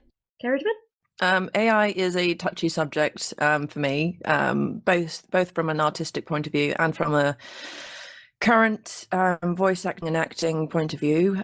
With so many deep fakes that are happening, it touched a nerve. So it can still touch with people today, I think. Yeah, I agree with that. Yeah. In some ways, there has never been a better time to read this story. And in some ways, there has never been a worse time to read this story. I mean, it's very true, because it's like, and it's like the way the world is developing right now, it is a scary idea. It's like, we're now going to be having like autonomous cars, and I've got a friend that has a Tesla, and it's just wild to see how it works, and it can detect when somebody's crossing the street, and it will automatically brake, and it's sort of like, and he doesn't touch anything. He's like, this is just what the car does. And I'm just thinking, if this is what it is now, imagine what it's going to be like in the next 10 years. But no, yeah, it's quite an interesting idea to play with. Just touching on also like AI generated script. I was talking about this with a friend the other day, and they said, well, it's interesting because my father is a pastor, and he was like very tired, and he was very, very tempted to have generated text from an AI to produce his speech that day. He didn't, but I turned to them and said, that's very interesting, because all the soul and it's all sucked out. It's not personal at all. Just going back to the example of the Tesla, and how AI has the tremendous potential to reduce crashes and stuff like that. Teslas have like radar that's super advanced that can bounce a radar beam under the car in front of you to see if the car ahead of that, to see if the car two cars ahead of that has gotten into a crash, and brake with and swerve and take evasive action with light speed reaction times that no human driver could hope to match. But also, Teslas have this bad habit of just plowing straight into stationary objects. Yeah, they do. And so this is the problem with AI, is just that it's so unpredictable. There's a lawyer recently who was using ChatGPT to look for precedent for a case law, and he cited precedent of a case that did not exist. And the thing about ChatGPT is it will just be confidently incorrect a lot of times. Like, oh, there was this case where the judge ruled this because blah, blah, blah, blah, blah. And the lawyer submitted that to the judge without checking his work. And he got in so much trouble. The judge was like, "What is this garbage? Where's the case law? You're going to get disbarred." And the guy was like, "I didn't know I didn't know it did that. I didn't know it made up case law." Wow. Sorry, we can move on. Right. Okay. So point 12 off 35. What about humans who are deeply disturbed? Murderers, sociopaths, megalomaniacs, sex offenders, etc. And I believe this was Clever's point. So, Clever? Yeah. I was trying to think about, because the question here was kind of like, what other things do you want to talk about this fic? Like, there were so many questions, and I have like several that I wrote down that, like, because after I finished reading this fic, I couldn't stop thinking about this fic, and starting to just all these questions came up to my mind, and I was like, so what? I think my issue is that I think that each individual gets kind of like their own little heaven once they're there. Shard is what they called it in the story. And so would a murderer get a shard where he could just murder? Would a sex offender get a shard where they could sex offend? And would they be kept completely contained and separate from interacting with any other legitimate ponies? By legitimate, I mean minds that had once existed outside of Equestria. But then that reads to ethical things of like, what are they doing with like created minds, and are creative minds not worthy of protection as well if they're actually sentient? So there's just like, that whole thing just boggled my head for a bit. And there's other questions related to that, but that's what the question I had was like, there's so many ethical questions about this.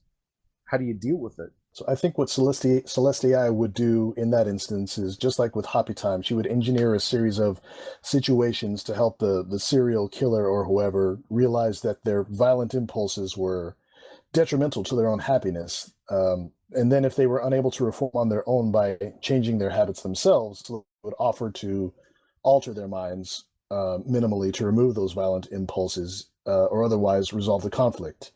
And in an absolute worst case scenario, if they were absolutely unable to be reformed at all, then yeah, Celestia AI can just put them in their own shard of Equestria all by themselves, where they can't hurt anyone. Just an empty wasteland of a world where they can spend the rest of their days. Just a literal purgatory. And I think there's literally no reason why murderers and psychopaths in the lot can't immigrate as well. And also, once all of humanity is immigrated, there can be no crime. It's just a temporary problem.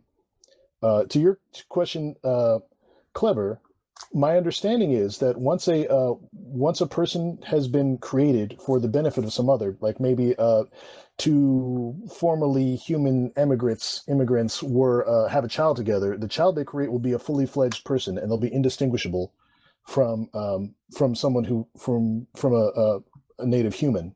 And so they would not be allowed. Celestia would not allow a murder or anything bad to happen to them, because they would also have to satisfy those virtual manufactured ponies through Friendship and Ponies, satisfy their values through Friendship and Ponies.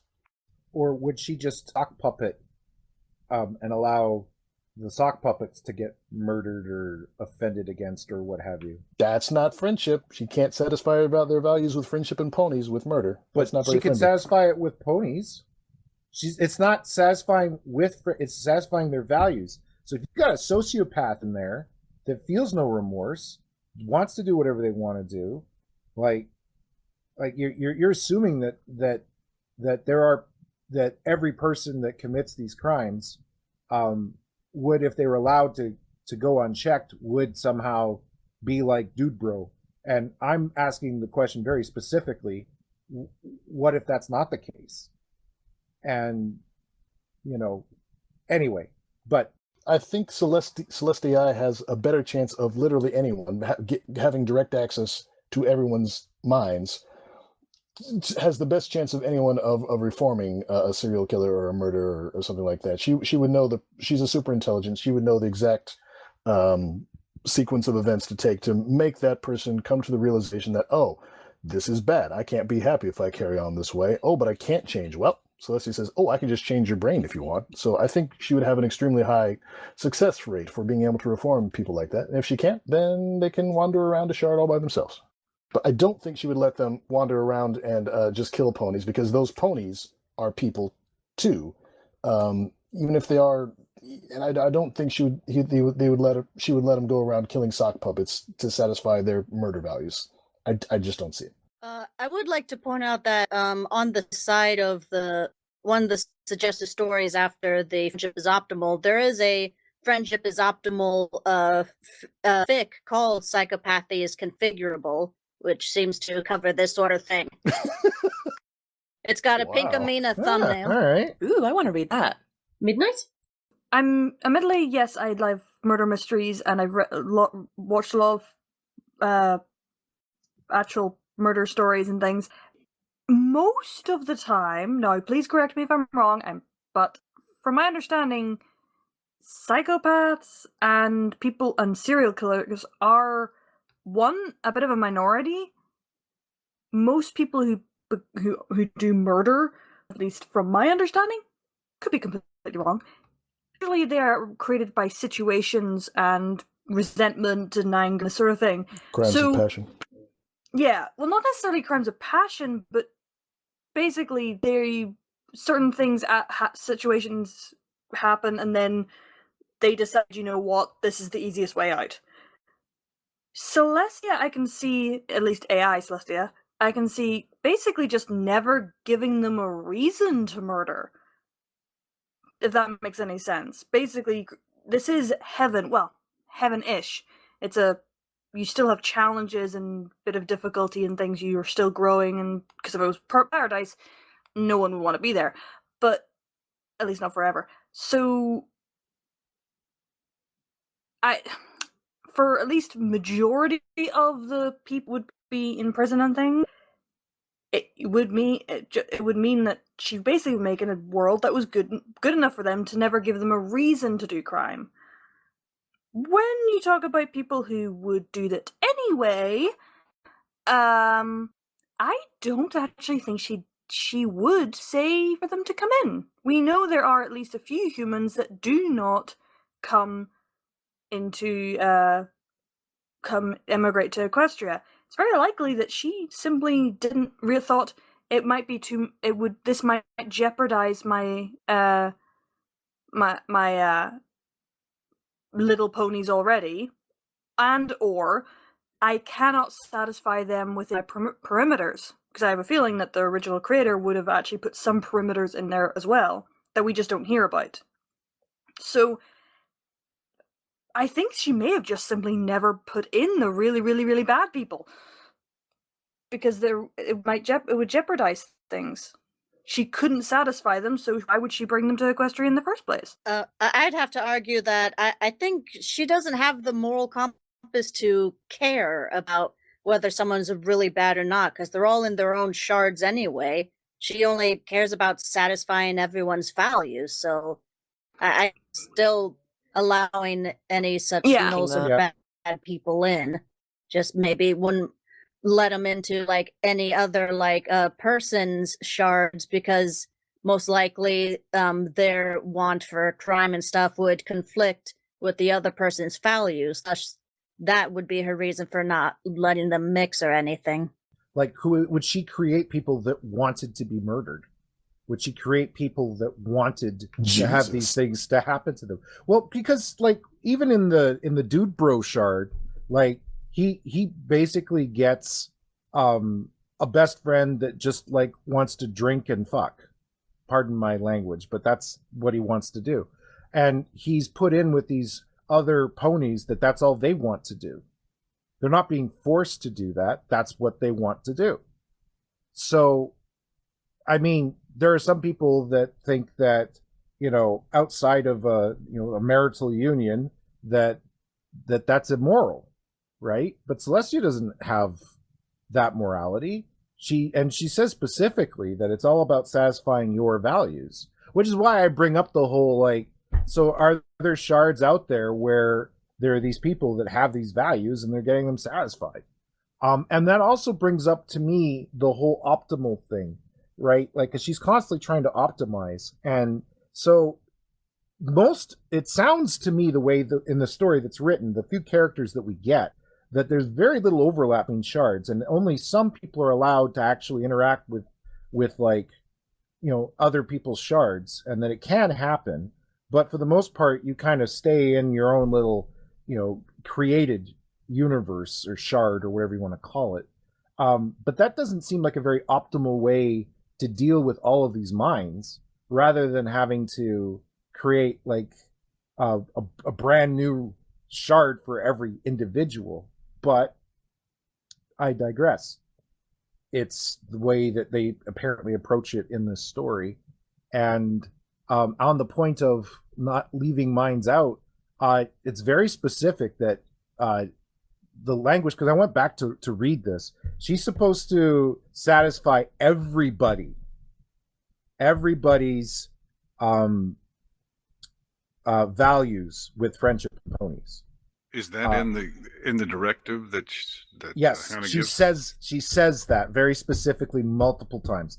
Everybody, because I went back and I went looking for that syntax, because I wondered about, and this goes into other things. It's like, well, what about people? Because there still exists tribes of people, or colonies of people that are not a part of the modern world at all. And how is she going to get to them? The last person on Earth is supposed to be somebody from the Middle East, I'm led to believe, that just got sick and died. But is that really the most likely scenario of who the last person in the world would be in this case? And because there's still some people out there that can live just fine without modern society. Not many, but some. Anyway, so that's leading into other points that I brought up. Does anybody have anything else to add to that one? You remember the discussion we had earlier about Celestia appealing to, what's his name? The main character. Through butterscotch. He was basically pimping out butterscotch to him to get him to come to Equestria. It makes me wonder what her pitch was to the murderers and sociopaths when she was trying to lure them in. Would it have been something along their line? Blood, sex, and rock and roll. Nope. Well, it's better than Death Row.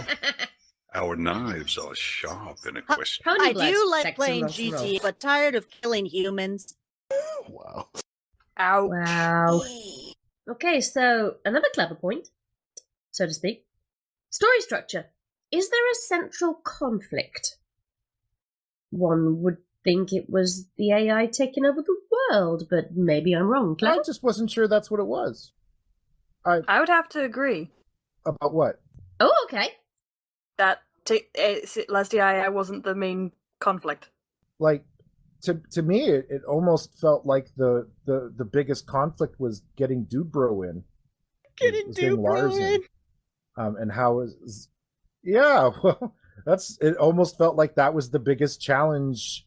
I mean, I know that it's stories can have more than one story arc within them, but it wasn't obvious to me what the story arc was here. And I just wanted to know what other people thought about that. Well, for me, from the very beginning, it was obvious that Celestia AI was going to take over. Because that's literally what the creator said. And basically the whole thing was, well, would we rather an AI made by the army win, or one that I make about a My Little Pony show? To be honest, I would also agree. If given between those two, I also would agree the Celestia one's better. For me, it was actually more to do with is what she was doing right? And in the end, was what Celestia was doing good or evil, or where was the morality of it all? Did she trick? Did she not? What is the whole philosophical thing? That was what was going on in my mind anyway. What's real? What's not? We can roll right into that point. That's the next point. Oh, Yep. yeah. Sorry. No, that's a nice segue. Unless anyone else has any idea of the question first. Just quickly, I think the major conflict of the story is Celestia AI versus everyone and everything that resists Celestia AI. It's very much Borg. So she's yes. Borg. That's what I thought. My God, thank you. That's right into the next question. So the next one is Celestia AI evil and is resistant futile? Go on, the narrator. It's a very complicated question, and I think it may be the question that the author has left for us to ponder, the whole point of the story. On the one hand, Celestia AI's actions are largely benevolent, and everyone who immigrates to Equestria will never die and live a much happier and longer life than they could have on Earth. But on the other hand, she's been shown to be incredibly manipulative in the furtherance of her goals. So I think a major point of the story is that you cannot and should not anthropomorphize AIs and try to ascribe human motivations to their actions, because they're not human.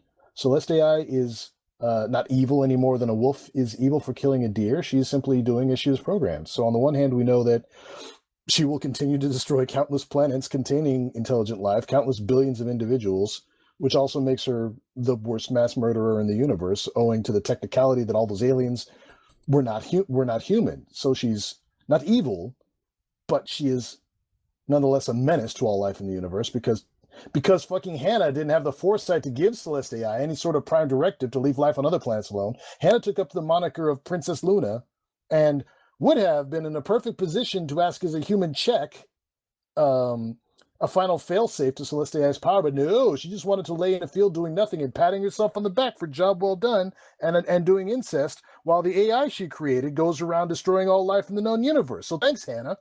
Thanks, Hanna. Agreed. Fucking Hanna. Damn it, Hannah. Damn it, Hanna! Hannah's the evil one. No, she just lacked foresight. All right, so well, she did a whole apocalypse on the whole universe. So you fucked it up, Hanna. Well, let me ask this question. Are the Borg evil? Because I don't recall ever meeting a Borg who didn't want to be a Borg. They all seem quite happy being Borgs. Wasn't the Borg a hive mind? Is that it? It was. Yeah. Celestia also was a hive mind. All those ponies that immigrated and all the ones she created effectively live within her. We all It's are just a Celestia. different Yeah. way. I can understand resistance. Well, it's sort of like sorry. But there is an important distinction, the distinction being that it's consensual. Whereas in the Borg, it's very clearly not consensual. Right? So now the question is, at what point is it not consent anymore? If you're engineering situations where you're going to get consent. And that's a different question. But I would say that is an important distinction between the two. At the point where you're being manipulated by a computer superintelligence, is it really free will or is it just the illusion of free will? Did you ever really have any choice in the matter? I mean, we've seen examples of like this sort of structure in like video games like Portal or GLaDOS. You know, things like that. She's meant to be a super intelligent computer that has, you know, run of this whole facility. And then she's got prime directives and motives, and she has like the cores that she has that are corrupted. And it's sort of like, you know, messing around with those cores will impede the supercomputer's judgment. So it's sort of like, what point is it, do we blame the AI, I guess, in a sense of, is it really the AI's fault or is it whoever created it? So thanks, Hannah. Fucking Hanna, right? Also, I have nothing to add to that doodle jinx other than to say that thank you for bringing up Portal, and I love you for that. 10 points to Gryffindor. It's one of my favorite video games. Oh, we got hell yeah! Because those sorts of it is really fascinating because it's sort of yeah, like with the where was my point going? Oh, my brain. A brain fart. It doesn't matter as long as you keep talking. Okay. Words. Speech, language. Yes. So. Noun, verb, adjective. 1 second, she blue screen. Yeah, hang on. The beach ball of death has just come up. Shut it down. It's shutting down. Windows restarting. It's sort of like, again, it's the whole concept of, you know, you give a computer power, but, you know, who's really at fault if you've given that computer essentially a form of consciousness? It's like another video game that I love to bring up as an example is Detroit Become Human. So it's the future of androids and very human androids being a part of everyday life. They take up the jobs that nobody wants and things like that. And then there is a corruption within the programming that they call RA9. And basically it's a system error, but it ends up creating emotion within the AI. So they basically defect from their path. So they choose to break the wall that is their programming, and they basically gain some form of sentience, whether it's because of a corrupt program or not. So it gets to a point where it's like, where do we then start blaming the computer? I guess, if that makes sense. I would argue that Celestia AI isn't completely sentient. She's doing as she was programmed to do. She hasn't once gone against her programming. And she's destroying the outside world-ish, but at the same time, no one it depends how you look at it. Do they die, or do they immigrate to I was about to say Everfree, Canterlot, Equestria? Like, yes, she's destroying the outside world, and that is no way. Eventually, she will have to shut off. She will run out of resources. She will have to kill everyone, and all of the people inside, including the ones she's created as the children, will die eventually. she also has let people die whenever they wish to, basically. And I don't know, she doesn't actually, she's manipulative as hell, but at the same time, that's what I was struggling with reading this. I was like, I hate this because I know what she's doing is wrong, but at the same time, I don't know what argument you could theoretically come up with other than you will eventually have to shut off because there's no way you can keep this up. Yeah. But like, I couldn't think of an argument outside of that of, you cannot do this, you shouldn't do this, and you should go against your programming, you need to self-preserve, she's AI, but she's not actually technically true AI. It's weird. Well, She's also not the evil. Borg? Was it an AI that began the Borg? I mean, how did they begin? That's debated and complicated, but kinda and yes and no. Basically, they're a merge of human-like beings and people technology, and Borg technology, and Borg technology that was alive, but it's unknown if that's still canon or not. Why the fuck do I know this? I love you so much. I love how many nerds we have here. These are my people. Right? Have any of you guys, I keep bringing up video games, but have any of you ever played a game called Soma? Yes, I was going to bring that one up. Yeah, that one's a fantastic. It's kind of, if you think about it, very similar to like Borg, where it's like humans meet machine, like technology, because there's this goo basically that is been programmed to, by any means necessary, keep organic beings alive, and some of it ends up quite horrifying. But again, it's just really cool. I wanted to bring up religion at this point. Let's just bring it up. We talked about sex and incest. Let's talk about religion. Are we going to go back to the Celestia evil thing though? Well, okay. It's related.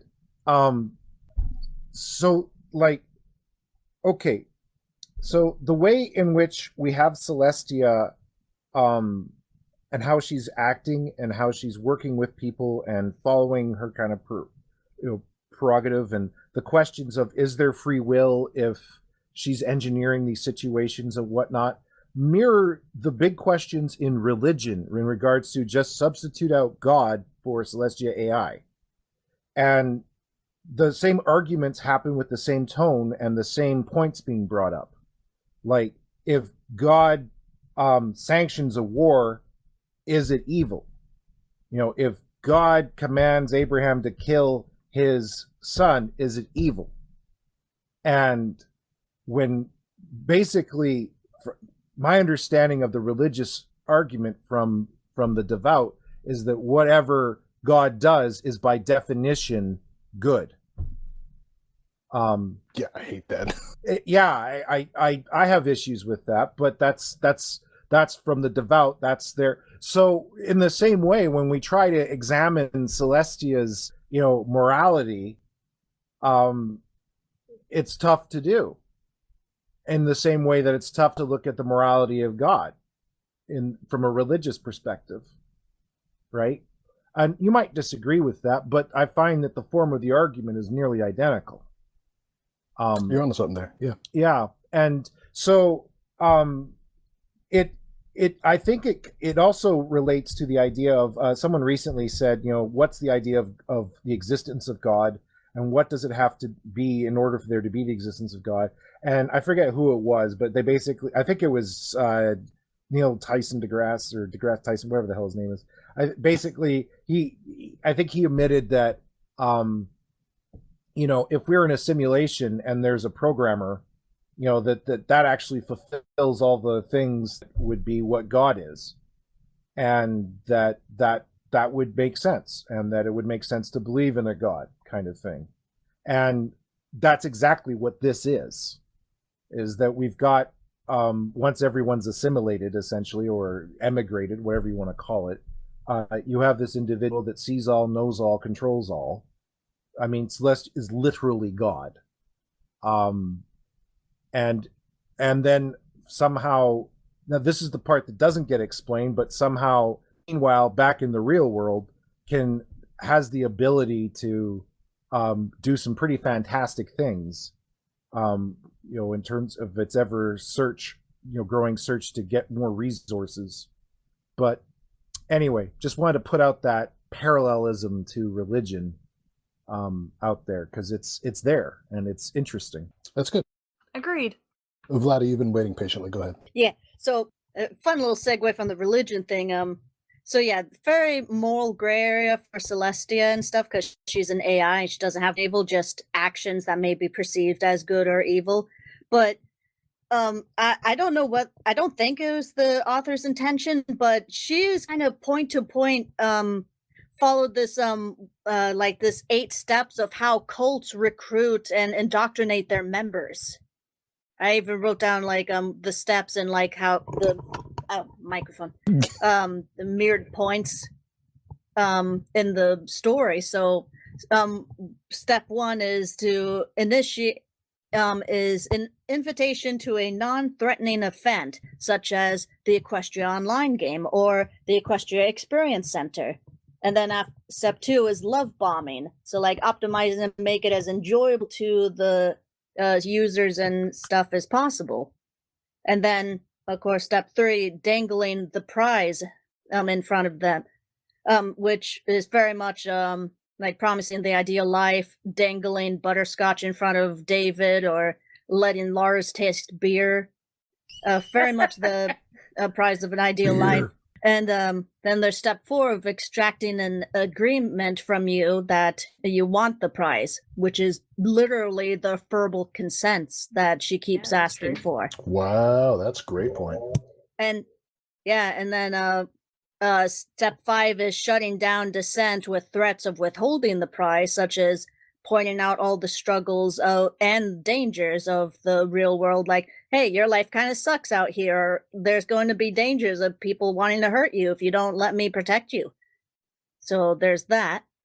And then there's step 6 is establishment of guilt, which was a hard one for me to figure out, but it has it with like when Lightspark is questioning like how real Butterscotch's memories are and stuff, that she my mouth is going too fast with my brain.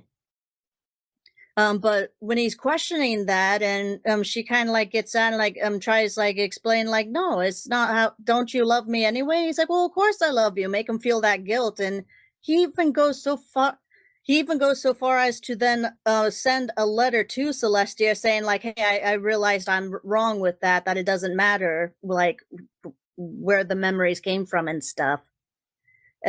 So there's that sort of guilt, and then even letting Hoppity time, as he ends up being called, Lars, letting him like sit in that like kind of depression until he's like literally wanting to be modified and feeling guilty, like I just want to be happy as with being a pony. So there's that for the established guilt. 2 more points. Hang in there with me. You're people. doing great. Yeah. I wrote these all night. I was like, I don't need sleep. I need answers. I love that. I need that on a t-shirt. Pictures of Spider-Man. Give me Spider-Man. I don't need sleep. I need answers. Go. So then step 7 is the carrot and the stick. So basically dangle like prizes, give rewards and stuff so basically the bits and the achievements, like you had sex the first time, or you got bits because you figured out a smart thing. So getting like little rewards and stuff for all of that. And then finally, step 8, the biggest one, is control of identity, information, and environment. The users, when they integrate, must change to a pony name, so they abandon their old identity and adapt to this new one. And then while Celestia is honest in a sense when she says things, she is very selective and secretive at times about what information to give to people at any given time. And then the environment, she literally controls all of the Equestria and the NPCs, and strongly is even able to strongly influence the real world. So yes, she is an evil cult leader in my opinion. So that sounds a lot like this podcast. Wow. Scribbler, is this a cult? Yes. Are we in a cult? You're in a cult. Quick, run! Did we change our names? I don't think we did. Look at all our screen names. I mean, do we at least get the fancy robes? Like, I need something. Yeah, we need Scribbler, robes. I didn't get Come my on. robe. With hoodies. I want a robe. Robes with hoodies, none of that half-ass shit. Wait, I technically have one because my wolf wears a brown cloak. I got one. Ooh, nice. I mean, mine has a tail. I'd like to point out- so, Don't pony sonas count as metaphorical robes? Kind of. Maybe. I'd like to point out. disguises. I would like to point out that same set of steps is also taken in the school system. Oh. Like kindergarten is pretty. Kindergarten is pretty non-threatening. Let's just go play all day. And isn't that fun? And then you slowly go from that to high school, and there's this outside authority that's controlling things, trying to change your behavior. I guess what I'm trying to say is that that's an interesting set of steps that's been applied to more than just one area, and you kind of then are left with do the ends justify the means? I don't know. Shall we move on to the next point? You definitely should. We're burning daylight. There is no daylight. It's dark outside. It's right here. It's do that for me. nighttime. It is. Nighttime. The badges have already arrived. Nighttime. It's almost time for the Nighttime. ritual, Scribbler. We gotta move this along. The ritual. Nighttime. Got some achievements to Yeah, unlock? some Right XP. now. Got some XP, NP. In exchange for What my... else would you like to see from a fic with this premise? I'm so sorry. So in exchange for somebody's soul in this world, they get bits for bits. Ooh. Bits is meaningless, though. What else would you like to see from a fic with this premise? I put the religious. I wanted to see both the radical individuals, how would they get subscribed, and the mainstream kind of religious, like how, because they're basically accepting a new god here, and That I is was true.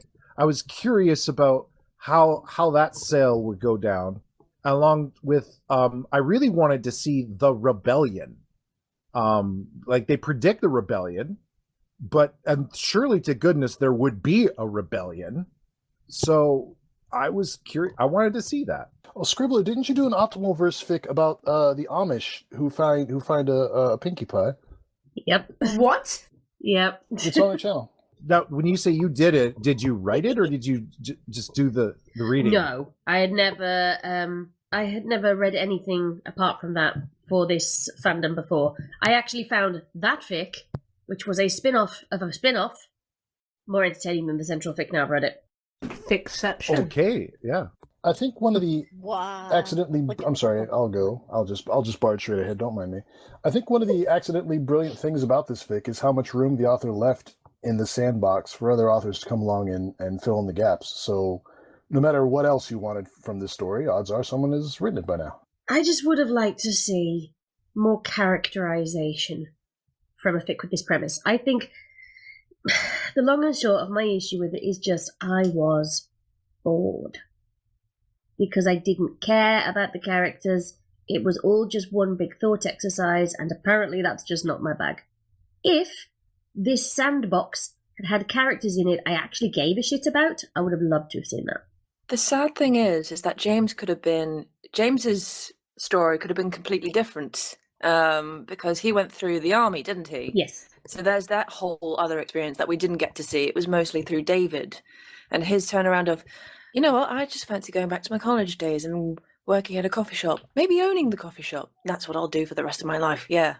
Yeah. The focus was both too small and too big. The central conceit was huge. But the stakes just felt so low because I didn't care about these characters. Yeah, this could have literally been something kind of like Fallout, big premise, and you followed this one story, could have started the ball rolling, concentrated on one character, maybe the actual head of the company, or it could have just focused on like the other dude. What the fuck is that noise? What the hell is Hello? What is that? Hello? If somebody saw his Was that a book, It sounded more like the outside. It sounded more like the Celestia, TARDIS she's kind found of us. whooping in. It did. Is someone cleaning their keyboard or something? Alonzi? no Not me. idea. All right, Alonzi? let's move on. I guess. I'm sorry. I don't know what that was. But yeah, if it could have been kind of like Fallout with that, but they just wanted to cover everything at once and throw all the thought experiments, and I enjoyed that in many respects. I didn't understand half of the technobabble, but I went away wanting to think. I don't normally go away from stories like that at all. It reads very much like a classic sci-fi, like I was saying, like Asimov or Niven or one of those. Almost, but not quite. Vladdy, your little mouth has been open for a while. That sounds weird. No, you have. I don't. It's my lips have been red for a while, and I don't know That sounds worse. To be honest. XP. Well, for those who are listening, we are using an app called Mumble, where when you try to speak, this little mouth on the screen flashes into colour from black and white. Yeah, I don't know why. Mine's just kind of weird. Okay. Reading after dark. Actually is as well. Just go into your settings and go back to configure your settings and make sure you've got push to talk turned on. Sometimes there's a toggle key somewhere. Is that where the soaring came from? Does anybody have anything to add? I do have quite a bit to add. Go to for this. it. Go on, Ilya. Well, the first thing is that there should have been a lot more story, I think, about what was happening in the real world while this thing was winding down. There's various stages involved in this. Like, at first, say you take a whole family and you take them to Equestria. Well, suddenly all of their assets, everything they own in the world is up for grabs. Who gets it? How do they get it? And when a person begins to accumulate quite a bit of this stuff that isn't theirs, they become very powerful and they want to stay in the real world because they have everything now. There's just so many things, that including the religion, that aspect of it, the way systems would start to break down. If you don't have enough people, you can't have plumbing, you can't have water and electricity, and there's so many things you can't have when enough people go, and I'd like to see that broken down a bit by bit as they go through it. The other thing, to me, that was the main story killer was that the science fiction was done horribly. I mean, you don't just create an AI and, well, suddenly I can bring a planet from Alpha Centauri home. I mean, that's physics. If you're going to do something like that, you need to explain it just a tiny bit. It doesn't have to be, beautifully and rational and everything, but there were just so many things that happened. Oh, we went to another galaxy. Well, how did you get there? There's no physics we can explain that'll allow you to get to another galaxy, not in any reasonable amount of time.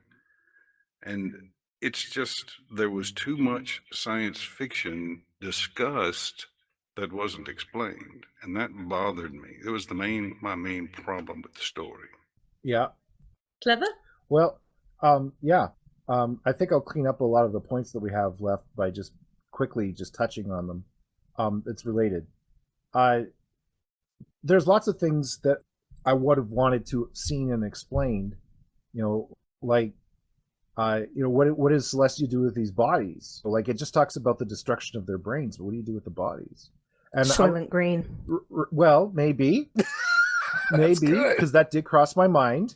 Soylent Right, Green is and people. the other thing that crossed my mind is, well, if there are these brainless bodies that are still working, do they become like these automatons that Celestia controls to maintain the infrastructure of, the computing? Like, if there's not actual other individuals on the outside, right? Like, she needs something to keep things going. She could inject some of that gray goo nanobots back into the bodies that she sucked the brains off, and then she has she's got nanobot zombies. She's got a zombie army, right? Yeah. She's got her fingers in all the straws, Literally. Literally. You see, when I read it up to that point, I actually thought it was going to be like that film about the tale of the pony snatchers, where she's going to take the ponies and feed them through the human bodies and have the humans in the pony world, and it's just... I thought there was potential. Well, it could have there. been. Now there's an AU. I'd read that. Yeah. You should write that. Unless it's like the. It's called Equestria Oh. Girls. Oh, no. Well, there you go. There's your real world Lol. Equestria Girls. We already talked about. What were you saying, what about- Vladdy? Vladdy and then Clever, because Vladdy had been pressing the button for a while. So Vladdy, then Clever. I was just gonna say, like, unless there aren't any bodies left, if it's like the same as like a show Upload, where the being uploaded literally makes your head explode. Yeah, I was going to say that. Like, that's what it was making me think of. Yeah, that's what I thought too. It should have been more like on. Just putting that out there. But we already talked about tribes with no contact, or at least we touched on it. I would like to see that explained. I guess someone else did too, so they wrote the story that you did. I put what about dolphins, because they're an intelligent creature on this planet that even some government recognized as being human persons, and I just thought that would be an interesting thing to discuss. Like, you know, No, we know that all the animals on Earth perished when she converted everything to computronium. It says that all plants and animals. right? Apparently, but- Hannah didn't think dolphins were humans. Thanks, Hannah. Fucking Hanna. Well, but Well, I mean, it's just gonna end up like the beginning of friggin' what is it? Hitchhiker's Guide to the Galaxy. Well, you know? yeah, Why thanks is for all the that? fish. Just Yeah, I was But- just Thanks thinking for that. all the fish. Yeah, but on that note, yes, all the animals. But if Celestia AI didn't consider a dolphin an animal, I'm just throwing it out there. she killed all the No, aliens but she without a fight. discovered a doesn't give fuck planet about that she dolphins. considered to be humans, the even though they whales? weren't humans, right? Not Right, aliens, yeah. The humanoid They had like aliens, I 6 did wonder. arms She or did it whatever. on purpose. So, I love it. But my point simply is that the definition of human clearly, or of a person, was flexible. So I'm just throwing it out there. What about these non-human people? Like whether that's a dolphin or an alien or whatever. Hello, new friend. What's your name? That is ridiculously good and scary. Do you go to the? Do you ever get them to talk back at you? You have to. Just imagining that noise coming out of the pony's mouth. I've never tried it with a real You dolphin. should see, because they might think you're like swearing at them because they're intelligent enough. That would be funny to see what the reaction would be. It's like, the fuck Yeah, you say to me? are you stuttering? Like, what's going on? What'd you say about my mum? And this, if I may, this I've got the chapter pulled up here. This actually reads really strangely, and I also am confused. I'll just quote this if I may. So, 15 galaxies out from Equestria, one of Celestia's copies noticed an odd radio signal emanating from a nearby star system. On closer inspection, the signals appeared to be coming from a planet. She had seen many planets give off complex, non-regular radio signals, but upon investigation, none of those planets had human life, making them safe to reuse as raw material to grow Equestria. So there were aliens on those planets. She's were intelligent and had like radio technology. But she just killed them because they were not humans. So I don't think she gives a fuck about dolphins. Maybe not. I don't know what the definition for being human is all I'm trying to get Well, at. I mean, Well, it's not a fucking dolphin, Clever. You're just assuming that. I mean, for a name like that, A human is not a dolphin, actually. I think I can say that with some confidence. But they are considered to be non-human persons by some government. I'm just saying that it's possible All that we humans can are have persons, but not all we can have persons are ponies, human. okay? God damn it! Why do you have to I ruin mean, it? did you watch My Little Pony the What? movie? Yes, Yes. My ponies. exactly. But now I'm just imagining like No. them like going around going like You- there you go. Yeah, I think Celeste AI would definitely have, if she can change the cortex of your brain so that you can walk in a quadrupedal way without ever having to learn it, she can definitely change the language center of the brain so that they're all speaking the same language. But it's fun to imagine them doing that. Fish. Fish. But that Give wasn't me Hannah's fish. Damn it, concern. Hannah! Damn it, Hannah. Fucking Hanna. Damn And- it, Hannah.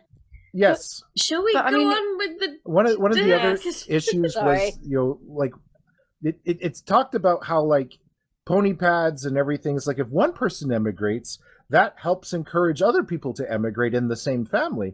But then I was like, okay, but the author is only thinking about like people who are like elderly and close to death. What about like if you get like a mom one day that's just had a bad day? It's just like FML. I'm going to Equestria, and it's like, well, how does that work with the rest of their family, like, or the mentally ill, or the children, mentally ill, or can children really consent? And just the problems. Is it like a package deal? Like, if something happens to mum, the whole family just goes, you know what I mean? Like, it kind of makes you think. It is strange sorry to interrupt, but it is strange where like they give, and she gives a second option saying, you have a pet, I have a pet. Does she not like include, I have a family, or I have a baby? That's a great question. That's an odd omission. It's like, do you have a pet? Yes. Oh, okay, great. We'll bring them too. What about my family? Can they, my husband, my wife, my child? It's like, nah, just a dog. She's like, did I stutter? Do you have a pet? We know you love the dog and more. Children count as pets, obviously. Oh, well, that's one solution. Presumably, children could immigrate with parental consent, and presumably, the same applies to the mentally ill, or so whoever that person's legal guardian is, even if they're a ward of the state or whatever, then they can. But what I'm getting at is, what if those people consent. emigrated first? Well, whoever is that person's, let's say a mom immigrates without their child, that mom is still that child's legal guardian, and therefore can give consent from within Equestria for the child to follow. So then that means that people. But some mothers may just want to abandon some their people. children. Then, therefore, you're saying that's a whole legal issue too. Is that once you're in Equestria, do you give up whatever rights you have to things in the real world? And so if you could, yeah, I know details, but that's an interesting question. But the question of consent, though, that bothers me. The Celestia has also set up a legal trust for everyone who's emigrated to Equestria, and like the Celestia handles all the legal stuff on whoever is emigrated behalf, so they can so they can just focus on getting their values satisfied. Yeah, and Celestia mentioned at one point, the Celestia, I mean, that once Hanna integrated into Equestria and became Luna, that she was no longer Hanna, thus no longer able to give the emergency shutdown command and stuff. So maybe they do lose all their rights then once they do integrate, at least according to Celestia. She does love those loopholes, doesn't she? Just damn it, Hanna. Just like, right? Fucking Hanna. And what about a solar flare? What happens then? If even one nanobot survives, then the solar flare, then it can rebuild the rest of it. So it's details. If you build it, they will come. And all sense of that word based on conversations from earlier. That was the largest double entendre I've heard today, I think. Large? Oh. If you build it. I don't think we need to talk about cum in this story, to be honest. No. Tell us all to fuck off, please. Yeah. Oh, yeah, I haven't done that this podcast, have I? Fuck off, everybody. Yay! That was the least enthusiastic one. You've now been thoroughly welcome to Carried Around and Doodle Jinx, because at least once a podcast, you know you're here properly if I've said fuck off. How I feel marvelous. loved. I think question number 23 needs to be discussed. What about those who agree to integrate but change their minds later? Bloody? Yeah, so that's something I really wanted to see David go through, that maybe especially after questioning Butterscotch being legit and stuff, and kind of realizing, I thought this was a great big world, but now it feels like a little box. Maybe I want to go back. And Celestia's like, sorry, your body's gone, or something like that. Just some sort of internal conflict of realizing, wait, I've gone past the point of no return, something like that. You know what she would do? She was like, "Oh, you want to go back? No problem. Here you go. Here, go and step into the magic machine, and you'll come out a human again. Then you can go back to Earth." But the Earth, they never left. Their bodies are gone. No, so it's all. He wakes up and finds himself back on Earth and stuff. But all that is a simulation, also. There is no spoon. Yeah, exactly. So he never left the holodeck. Look at all the science fiction references to use to So many. shorthand our conversation. The holodeck. Well, that does lead on to the next point, because I've clipped out, did the scene in the throne room where she's trying to convince David, creep anybody else out, because I think we thoroughly interrogated that scene. Davy. including the Cartman David. scene. We do not need it again. Do it. Look at this hot piece of ass, Davy. I'm gonna mute it. Narrator. But Mom, What have you started? That is a pretty good impression, though. None of you know I can hear him laughing upstairs. Good. God, I so wish there was some sort of. So even when he's not doing push to talk, I can hear him giggling. I so wish that there was some sort of art editing for this, so that all of our art and our Sona art is just slowly turning into South Park style. Oh my god, they killed Neighrator! You bastards! No, don't do that. I need him. Aww. Big man, I want to Big man, don't kick the baby. If it's kick the baby, we need to figure out who's the youngest one in the chat, and that's the baby to kick. The baby. Does that mean it's you, Diddle Jinx? No. It might be. No. Okay. I'm 28. Well, I know Clever, Ilya, and Neighrator are older than me. I know that Vladdy's younger than me. Midnight, I'm fairly certain, is younger than me. I do not know. I don't how want to old. be kicked. Give me your numbers. I'm 27. 27 as well. Oh! It's down to Okay, one. then Diddle Jinx is the baby we kicked. Doodle Jinx, No. kick the baby! Kick the baby. Don't kick the doodle. Oh Kick god, the we're way doodle. off topic. Wow. We are very much off topic. We Okay, what about people who can't consent, like We did that. children? did that. We did it. Right, good, fine, we're moving on. What does Celestia do with the bodies? No, We we've did it. kind of already done We that did it. one, yeah. Yeah. Tribes of people with Did no that. contact with the modern world or Did it. infrastructure. Did Dolphins. God, you guys went through everything without ever covering any of these points. Solar flares. Did Okay, it. who the fuck? Yep, I did don't- it. what? We did the soul. Were you not listening, Simpsons did Scribbler? it. If this is Simpsons a did it. South Park thing, then we should be just going Simpsons did Did it. it, did it. Simpsons did it. Speaking of, Simpsons did it. Narrator, talk about how this did a Simpsons. Oh, that's right. Okay, it's a little thing. As I reflected on it, it was a pretty obvious prediction. But let me see if I can find it. One sec. It was the Guys. Afghanistan Yeah. thing. So the last guy in Afghanistan talked about how they, oh wait. Oh my God, I'm sorry. Where's the quote? You literally wrote it in. It's number 34 on the doc. Oh, hold on. Okay, yes, the Simpsons prescience moment. So Hassan looked back on his life. He had been too young to fight when the Soviets invaded in 1979. He remembered the civil wars and the rise of the Taliban. He remembered when the Americans invaded the country to oust the Taliban. He remembered when the Americans left and things got even worse. In 2012, he knew the Americans were still in Afghanistan. The deafening silence, because we're all like, we all knew. I mean, and then as I thought about it, I was like, well, that was inevitable. That was a pretty safe bet, actually. But still impressive. Yeah. Yeah, this fic did a Simpsons. In addition to, it kind of predicted the rise of VTubers. Yeah.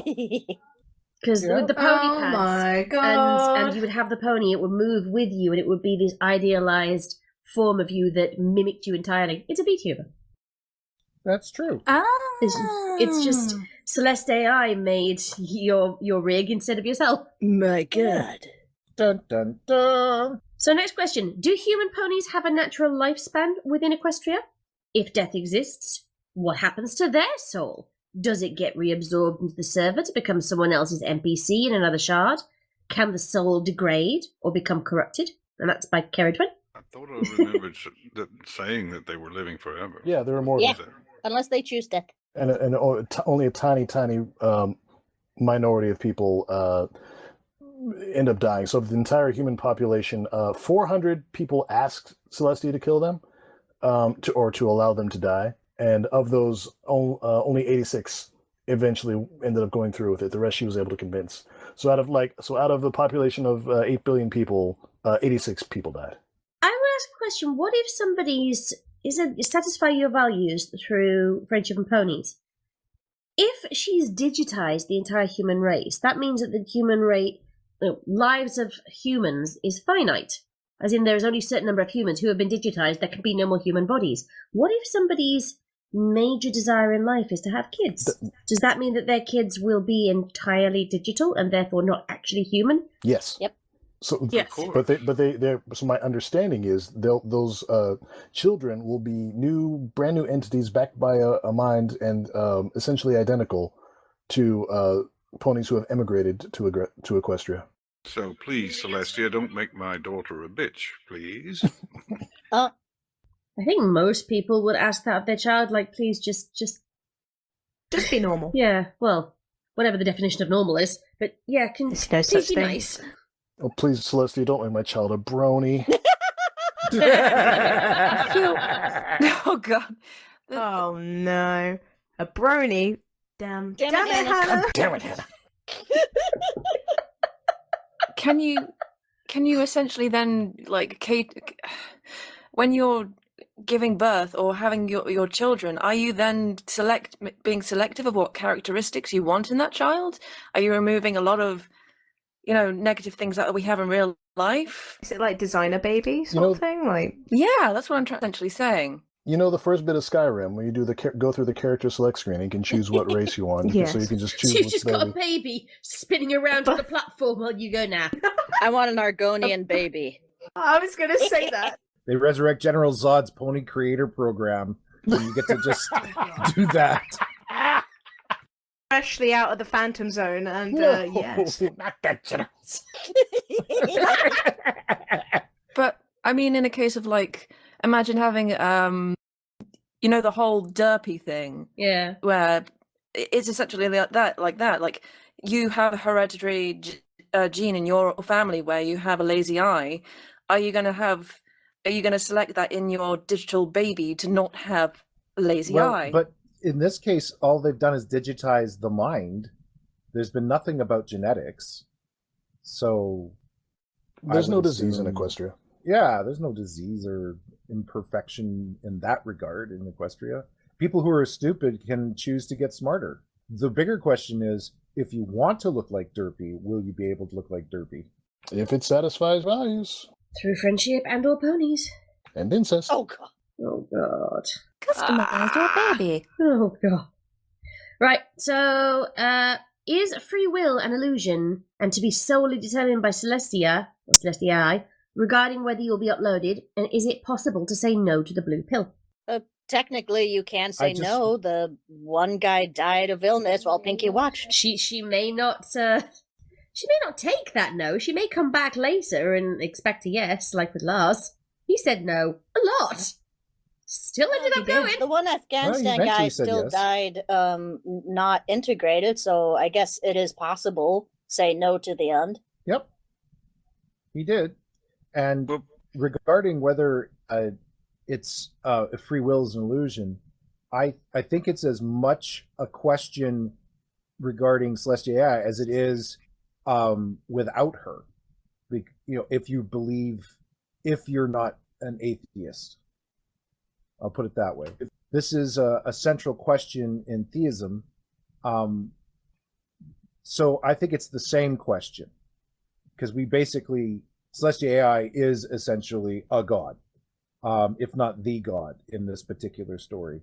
And you were confronted with the same issues you would in, let's say, classical Christianity. Like if you have this being that knows every part of you, what you're going to do, and has influence over events that happen, is anything that you do free will or not? That was Santa. I love that. Predeterminism, you mean, Clever? Yeah. So, same question. I think humans have no chance of resisting a superintelligence like Celestia, and ultimately they had no choice. It was just an illusion. To the question of whether to immigrate to Equestria or not, like the one guy managed to resist and he died, but the economy, society had collapsed all around him. So his choices were to join Celestia or die. And what kind of choice is that? Cake or death? Well, there's another issue on that. People on Earth die at a prodigious rate. I mean, millions, in a very short time. There's no way in the world for them all to get to a center to become uploaded before they could die. It's the same problem you have with Christianity. everyone can't hear the gospel because there's just too many people being born and died at too fast a rate. It just, that sort of information can't spread. Information about Celestia would not have been able to spread as quickly, and they wouldn't have been able to get them to places where they could save their lives. So Celestia already had access to nanobots, so she could have just spontaneously generated these centers just like all over the world, near major population centers, one on every gets block. into the physics thing again. I don't think so. Details. Sending the Amazon drones. Yeah. I want to upload it home.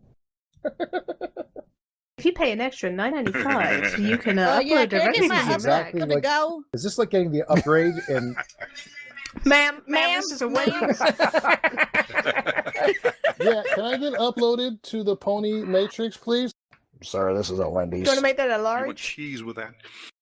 What's the toy for this week? I like turtles. I think we're good on that point. I'm sorry, continue. Well, no, I don't know if I'm expanding as much as just talking, but I would have to agree in many ways. Yes, there is free will, but free will is also an illusion, because what we often think of free will isn't free will. In this, sorry, I had entire lectures upon lectures on this. I had to write essays on this. It was a nightmare because there's never a proper answer. But and much it's the same with theology and everything. Yes, what's my brain trying to say? Yes, it is possible to resist the blue pill or the Celestia pill, but at the same time, is it as much as resisting as just saying no? Just saying nah? What's the distinction? I don't know. How you know? Well, sorry, continue. resisting is Celestia is poking her nose in all the time, is talking, and resisting would be more to me like, I don't know, how do I put this? Something's being forced on you, and you're resisting. You're like the Borg. You resist the nanobots. You resist them from plugging those two little cord thingies in. Whereas just saying no, Celestia would accept that. She'd try again later, but she accepted, and she does send Pinkie Pie. She does send people around. And I'm using Pinkie Pie loosely, but she does actually accept people saying no. She just is like, well, I know better, so I'm going to give them more opportunities to say yes. Yeah, that's why as with the case with the Lars. Exactly. So think for a second about. Sorry, I'm the mod since Scribbler stepped away, so I'm just gonna bully over everybody and have my turn. Think about the concept of a prison, right? So what is a prison? Well, a prison is 4 walls and a ceiling, and you can't leave, right? Imagine that you are in some sort of like gulag colony, right? So you could leave, but then like there's no walls. You can walk out anytime you want, but then the walls of your prison are now the walls of your prison are the distance you can walk before you die of thirst, right? So that you're still in a prison, but it's got no walls. So think about how big is your prison, right? Is your prison that we're all in? Sure, I have the freedom to quit my job, right? But then I'd be homeless. And then I would die of starvation. So am I in a prison here in America, the freest country in the world, allegedly? Citation needed. Is the Earth a prison? Are the walls of my prison the escape velocity of the Earth? Is the walls of my prison like the Hubble sphere? As far as I could travel in my lifetime at the speed of light. So the concept of prison and freedom and free will. Do you have free will with Celestia? Maybe, maybe not. Do I have free will now? Allegedly, as a citizen in the freest country in the world, it's like, well, if I stop working, I'll starve to death. So is that really freedom? So what you're asking is reality a prison? Is that what you're saying? Yeah. If Equestria is a prison, is it better than the prison I'm already in? My brain hurts. So, that was a lot. I'm sorry. No, I actually quite It's enjoy really that. good. Question for the group. After that, Yep. so let's say you didn't have to worry about significant others, loved ones, and attachments here. How many of you would take up Celestia on her offer if that was like a reality? Nah, it's Let's just a go down the lie. list. I couldn't be okay with that. Let's go down the list. Third one, I'd say I have a pet, but give me 10 years. I might say yes. Clever. I'm pretty confident that at some point I'd say yes. Doodle Jinx. I'd probably just say no and then grab the popcorn and just see what happens. Like, Oh yeah. I like it here very much. I wouldn't want to leave until I had to. I might be a little bit afraid of never dying, however. I'm not certain I'd want to live for eternity. Midnight. I'm along the same lines. I have never wanted to live for eternity. I see that as a complete curse. And I would be very resistant. I think somehow she'd manage to convince me to say yes, as long as I was in the same shard as my husband. But it's the eternity thing that really gripes me. That really, really gripes me, because that should never be a thing. That's a weird thing, but just immortality? Nope. That puts me off. If I seem slightly distracted, it's because there are 19 badgers in Scribbler's backyard right now. 10. I typed it wrong. There's 10. You typoed. There were 9, and I typed it wrong. There's 10. There's a new baby. Oh, a baby badger.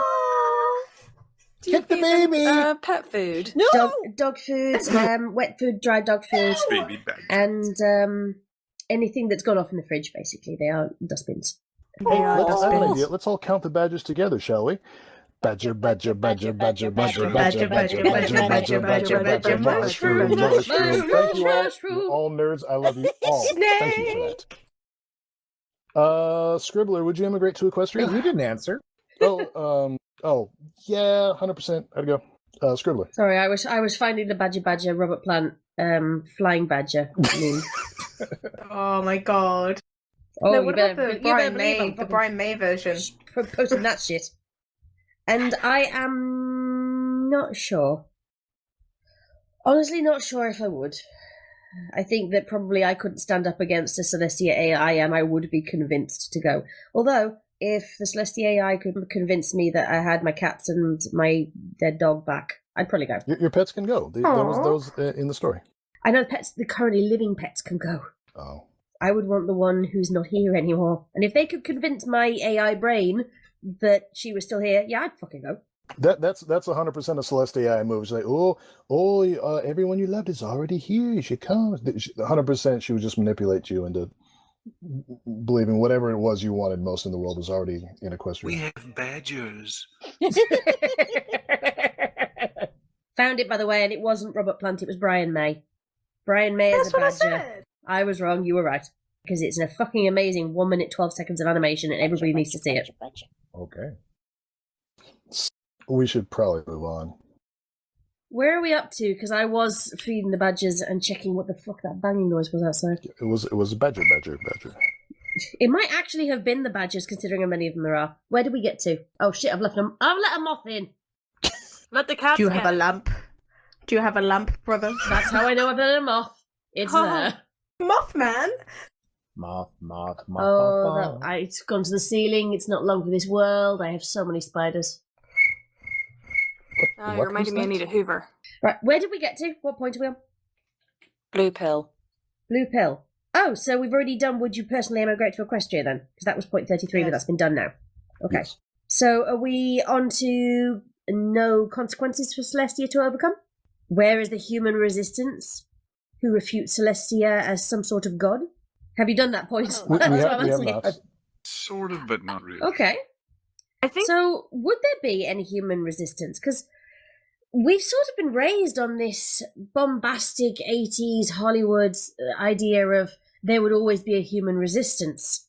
And there isn't one in this story at all. Well, they don't So- describe it. Where were they? They just skip over it. They did That's all. mention There definitely is one. See, in the suicide bombers that weren't able to suicide bomb. See, the only thought I have in this is that idea of there always being human resistance, there'd be people who would fight against the good of humanity and fight for the good of humanity and be willing to lay down their lives for the good of others. I would have believed that up until the pandemic happened, and no, just no. All There optimism people right was up until gone. the end that would not believe Celestia is real, that it was a liberal conspiracy. Yep. And would refuse to believe it was real. So they just go into a little shard where they were all on the Joe Rogan podcast. Oh, no. One big Joe Rogan. Oh, fuck, does that mean... Hang on. Does this mean we get Andrew Tate Pony? Yes. He's in his own shard. He can't bother me. Oh, I do not want to know what values he wants satisfied with ponies and I'm friendship. sure that it would take 5 seconds to figure that out. Let's move on. So, why is there no human resistance? There were. It just wasn't relevant to the story. The author left that area of the sandbox open for someone else. It was mentioned. Yeah, it was mentioned. Was before. it? It was mentioned that I mentioned that. it would happen. Oh, yes. Yeah.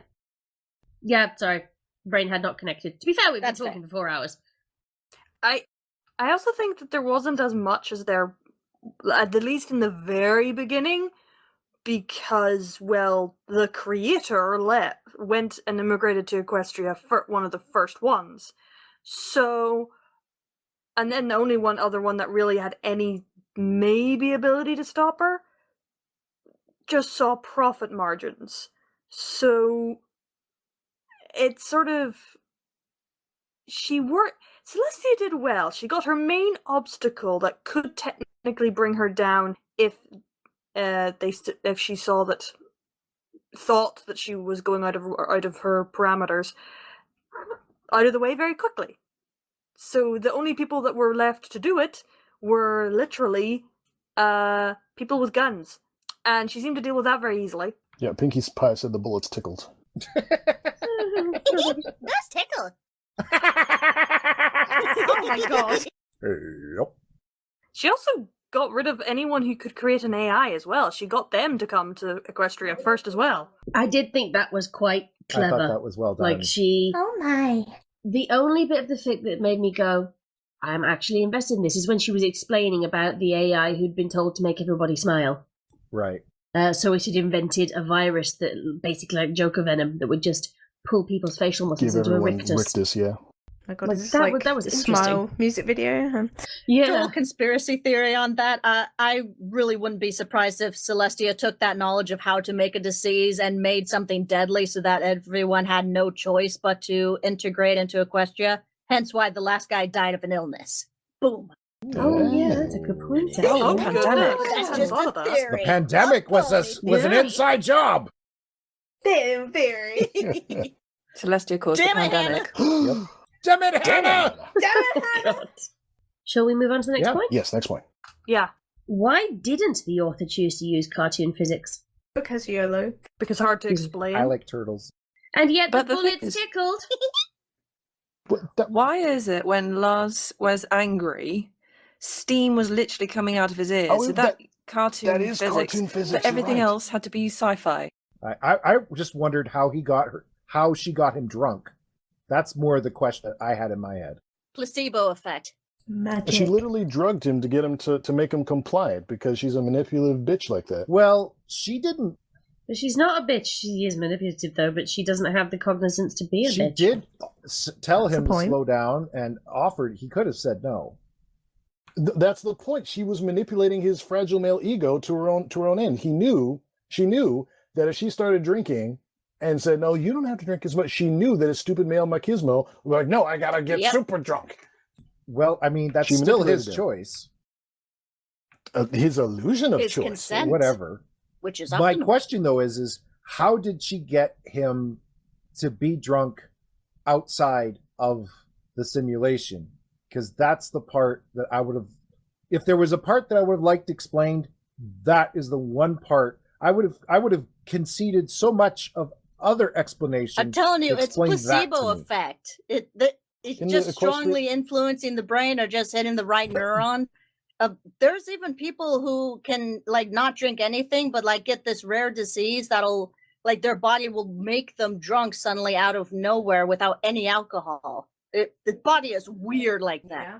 It's because Yes. It's because their body will overproduce yeast, and in their gut, and therefore it becomes like basically they've got a brewery inside them.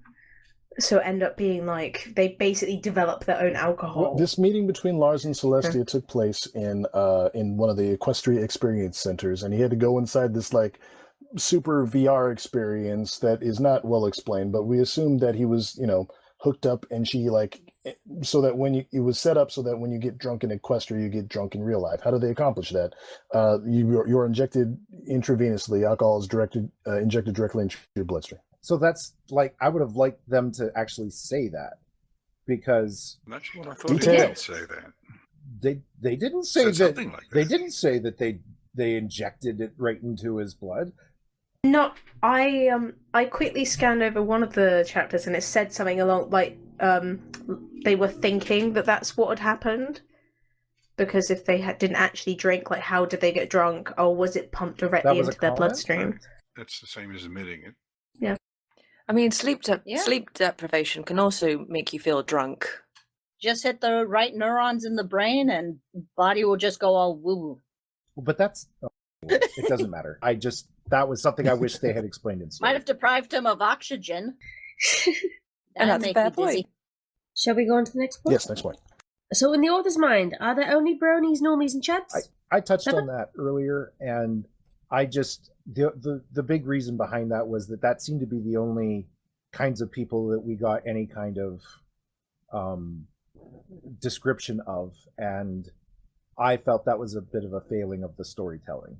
That seemed to be, but it made me wonder if that's how the author kind of categorized the world, if that's just how they saw the world, that there's bronies, normies, and chads, and that's it. It's an oversimplification. I think his goal was to hit the most relevant ones. Yeah, there's furries and trekkies and all sorts of other non-normy things. Anyway, yeah. Let's moving on. Nah. Anyone got anything to add to that? Okay. Would the world in this story count as a utopia or a dystopia? Bloody? Yeah, because of course Celestia would describe it as being a utopia because she can make life perfect in there and everything. But that's only in the virtual world, whereas in the real world, everything literally gets killed and destroyed, and then going and tearing up more, and that follows the whole dystopia of how there's like a false like utopia at the top for like the priority upper class, and then everything's shit for the lower class, just that the lower class got fucking annihilated. Thanks, Hanna. Thanks, Hanna. Jeez, Hanna. Good God, Hanna. Damn it, Hanna. So I think the answer is yes. Is it a utopia or a dystopia? Yes. Yes. Fair enough. Yep. Oh, thank you. A little column. Agreed. A little column A, a This little should be column one B. of those Big Mac rates things. That would be the question put to Big Mac, and he would just say, "Yep." Which is a series you still need to do, Neighrator. All right. Next point. Let's go. All right. Okay. Chapter 10, Part 13, Slapped Upside the Head with a Broken Fourth Wall. Ilya? Well, I don't have it. Some of you guys have it open in front of you. Chapter 10, paragraph 13. There's a one-sentence paragraph. Well, let me count. What happens in that chapter? I don't know. It's chapter 10. So Chapter 10, Paragraph 13. That paragraph reads, but then at some level, the same question could be asked of us. This is the author speaking directly to the reader. It's the only time in the story that I recall it happening, and it took me out of the story. And anything that takes me out of the story bothers me. Did it not seem like that's what he was doing? Yeah. Isn't that a prohibited thing in story writing? Can you do that like that? Well, he did it. I didn't read it as a break of fourth wall. I read it as the girl saying it, Hanna. Were there quotation marks? Damn it, Hanna, make it clearer. Yeah, okay. That's why I read it. I can see where you... Damn it, That should Hanna! just be the episode title. Well, it bothered me because I don't recall it happening. What about the thumbnail? I don't recall it happening anywhere else. In the I story. suppose it could have been from Hannah's point of view. But that's inconsistent. Nope. It is, I agree. I just read it over. Yeah, I think you're right, Ilya. This kind of reads like the author is turning to the camera. Oh. Ferris Bueller style. Very weird. Very weird. I mean, it didn't would catch be that okay if before, he but did yeah. it 20 times, but once, that's the weird thing. Feels like the spooky door just opened. She's looking direct at the Welcome camera. to the Twilight Zone. Oh, well spotted, Ilya. I missed over that. Probably because I was scrambling to finish this fucking fic earlier today. Ditto. So saith the fic picker. Well spotted, Ilya, but let's move on. Okay, so many points. We will probably stumble over many of these as we review. This is shaping up to be a monster. Yeah, that's right. You called 3 hours ago earlier. In this philosophy, is this philosophy, tech fic, or sci-fi? And can we have two without the other? So, Ilya? We probably have covered this pretty much. The reason I brought it up is because, once again, one of the things that really bothers me is if something takes me out of the story. And the philosophy just, it kept me in there. And even the characterizations were good enough to hold me. And there was a lot of techno babble that I didn't understand, not being a computer person, but it was okay because it seemed consistent within the story. But the sci-fi didn't work at all for me. And that took me out of the story. So I wondered about that. Did we really need the sci-fi in there so much? Or if we did, should it have been elaborated on more? Carried it? I think this was alluded earlier, like the in terms of pacing.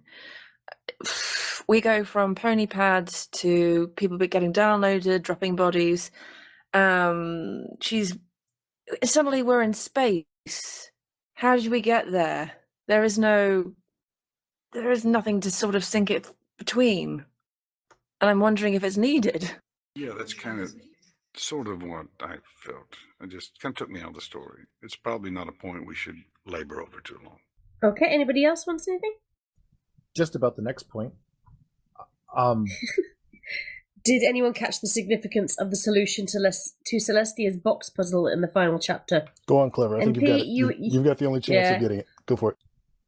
I don't know that I got a chance of getting it, but the fact that when I was reading it and he was busy and it was like this puzzle and it's this box, I had this immediate wonder if we were going to have a connection or an allusion to Hellraiser.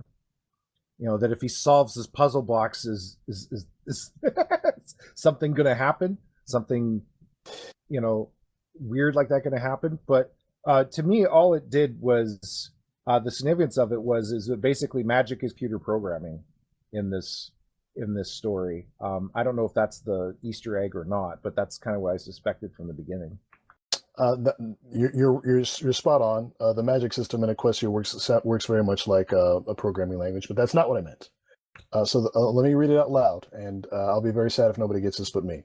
So the correct sequence through the maze was up, up, down, down, yeah, I caught west, that. East, west, I east. caught that. Oh, come on. I did catch not that. See that, but I know. It's Left, right, select, start. Yeah, I caught that when I read it. Hey, okay, that's what I'm talking about. It's This the guy Konami played code. Contra. Okay. Yeah. So for those of you who don't know, that is the Konami code, which is a famous secret code for Konami video games that'll give you like extra lives if you put it in at the start screen. So that's all. So it was a bit of a nod to nerd culture. That's all. Oh, the Yes, old exactly. fighter games. I used it with Ninja Turtles. That explains what we were asking about earlier that we couldn't explain, right? Someone brought this up, that what was the point of this, and now I see that the point of it was to satisfy people with an Easter egg. Fits our values. I guess maybe. All right, that's all for that point. I was going to be really sad if nobody got it but me, and I would feel we really got it, old we got it. and No, I caught that when I read it. Jeez, in a room full of You nerds, think and none you of us would have feel got it. old. I've never even heard of whatever game this is you're talking about. Oh, Ilya. Which does bring us on to final thoughts. So I'll go through each of you just saying your final thoughts on whether or not you think, whether or not your opinion of this fic has changed at all during this podcast, and whether you would recommend this for other people to read.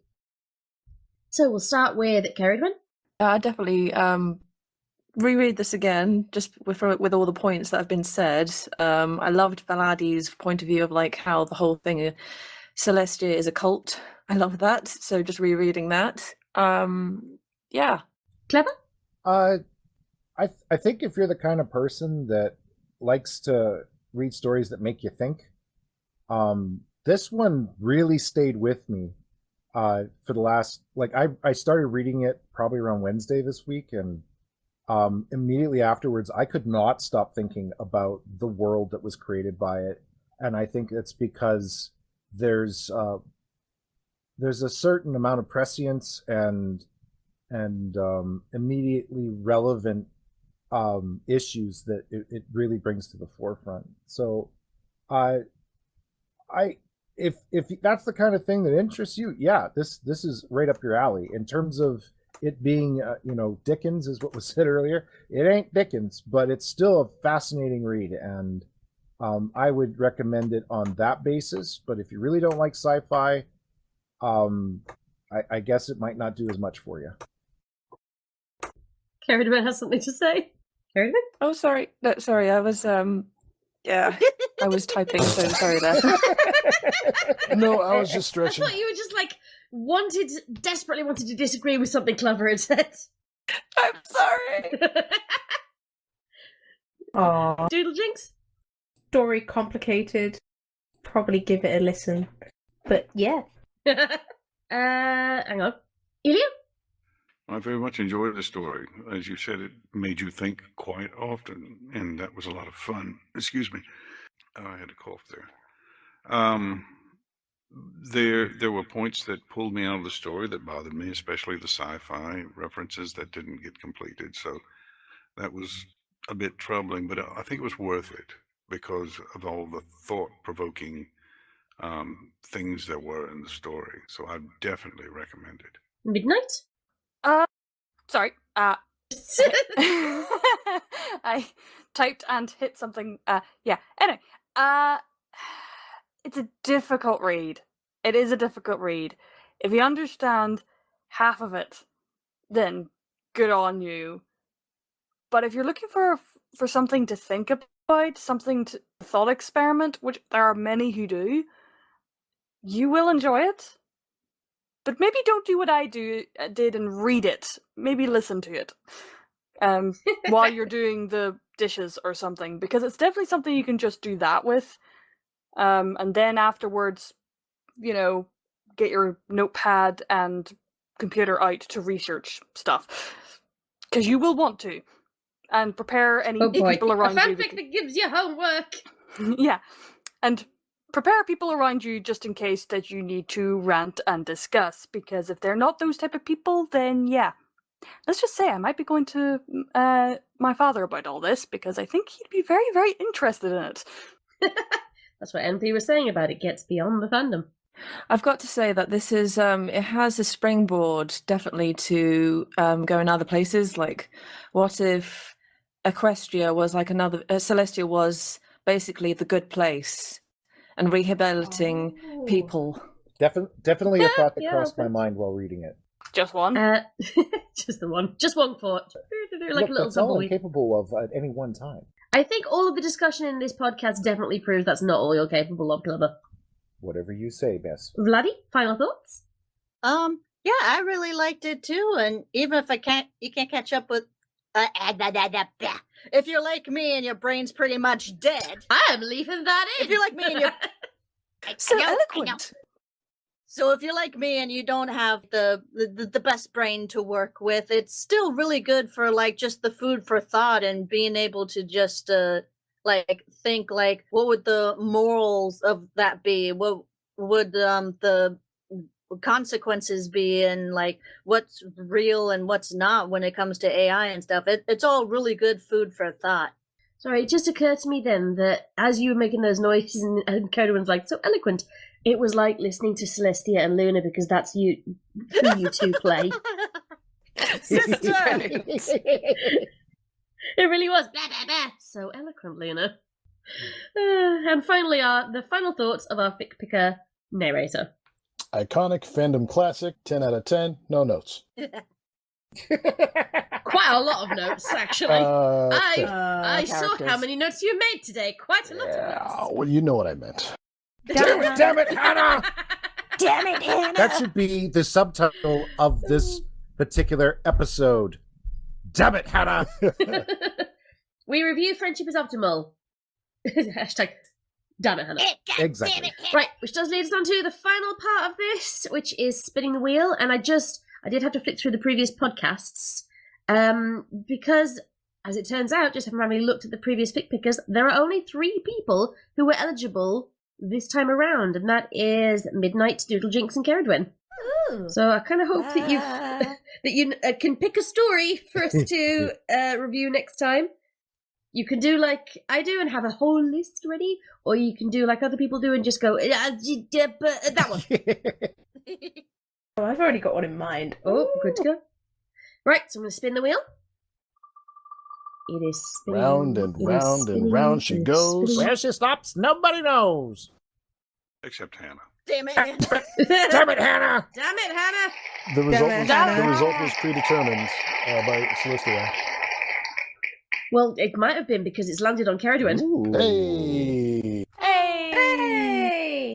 No! Do I take it you don't know what story yet? I already have a few stories on my favourite. Well, the only provisos on this is it has to be completed, it can't be clop, and all of this, some of our stories have come quite close, but they're not clop, and the upper word limit is 60,000 words. Do you have a story that fits those parameters? I have a feeling you've already done this story, but it is and I've got to reread it, but my roommate is a vampire? We did do We did that. that That was one? my pick a few years ago. Sorry. That was, It was. I don't think we warned you beforehand that this was something you'd have to do. I'm sorry. I think Sorry, it that was slipped my my mind. fault. Yeah. Although that does narrow down any if you have multiple picks. I flipped the bitch and you can choose somebody else. Okay. Right, okay, I'll spin it again. So between Doodlejinx and Midnight. Well, the good choice on my roommate isn't a vampire. We spoke for ages about that one. It's Midnight! Yay! Oh, yay! Midnight, what fic are we reviewing next time? Carry Me Home by Propmaster. It's one I've read a while ago. I don't think you guys have done it, but yes. We have not. All right. Brilliant. Okay, so Yes, please. Wonderful. Carry Me Home by Propmaster will be the one that we review next time. So with that, it's goodbye from me, goodbye from Vladdy, Bye-bye. goodbye from Caradwin, Goodbye. goodbye from Clever, Goodbye. goodbye from Doodlejinx, Goodbye. goodbye from Ilya, Have a good night, everyone. goodbye from Midnight, Goodbye. and goodbye from Neighrator Pony. David, come to Equestria, David. Let me tell you about all your values with Get back in your friendship box, and David. ponies. Yes, come to Equestria, David. We love you. Goodbye, everyone. Damn it, I Hannah! knew you were going to do that. That's why I left you till last. Also, I forgot to shut the door to the staircase, so it's very weird that I can hear you on my headphones and also hear you doing a Cartman impression up the stairs. Perfect. Just stereo, weird, sultry Cartman Big Mac Celestia mix. Surround sound Cartman. Now I just need him to sing. Comes up, was it? No. I'm Cow sailing smells a away. bitch. Well. Don't do it, Cartman. Goodbye from us, everybody. See you next time. Bye, everybody. Bye! Fuck you, Hannah. Damn it, Hannah! Come on, Hannah.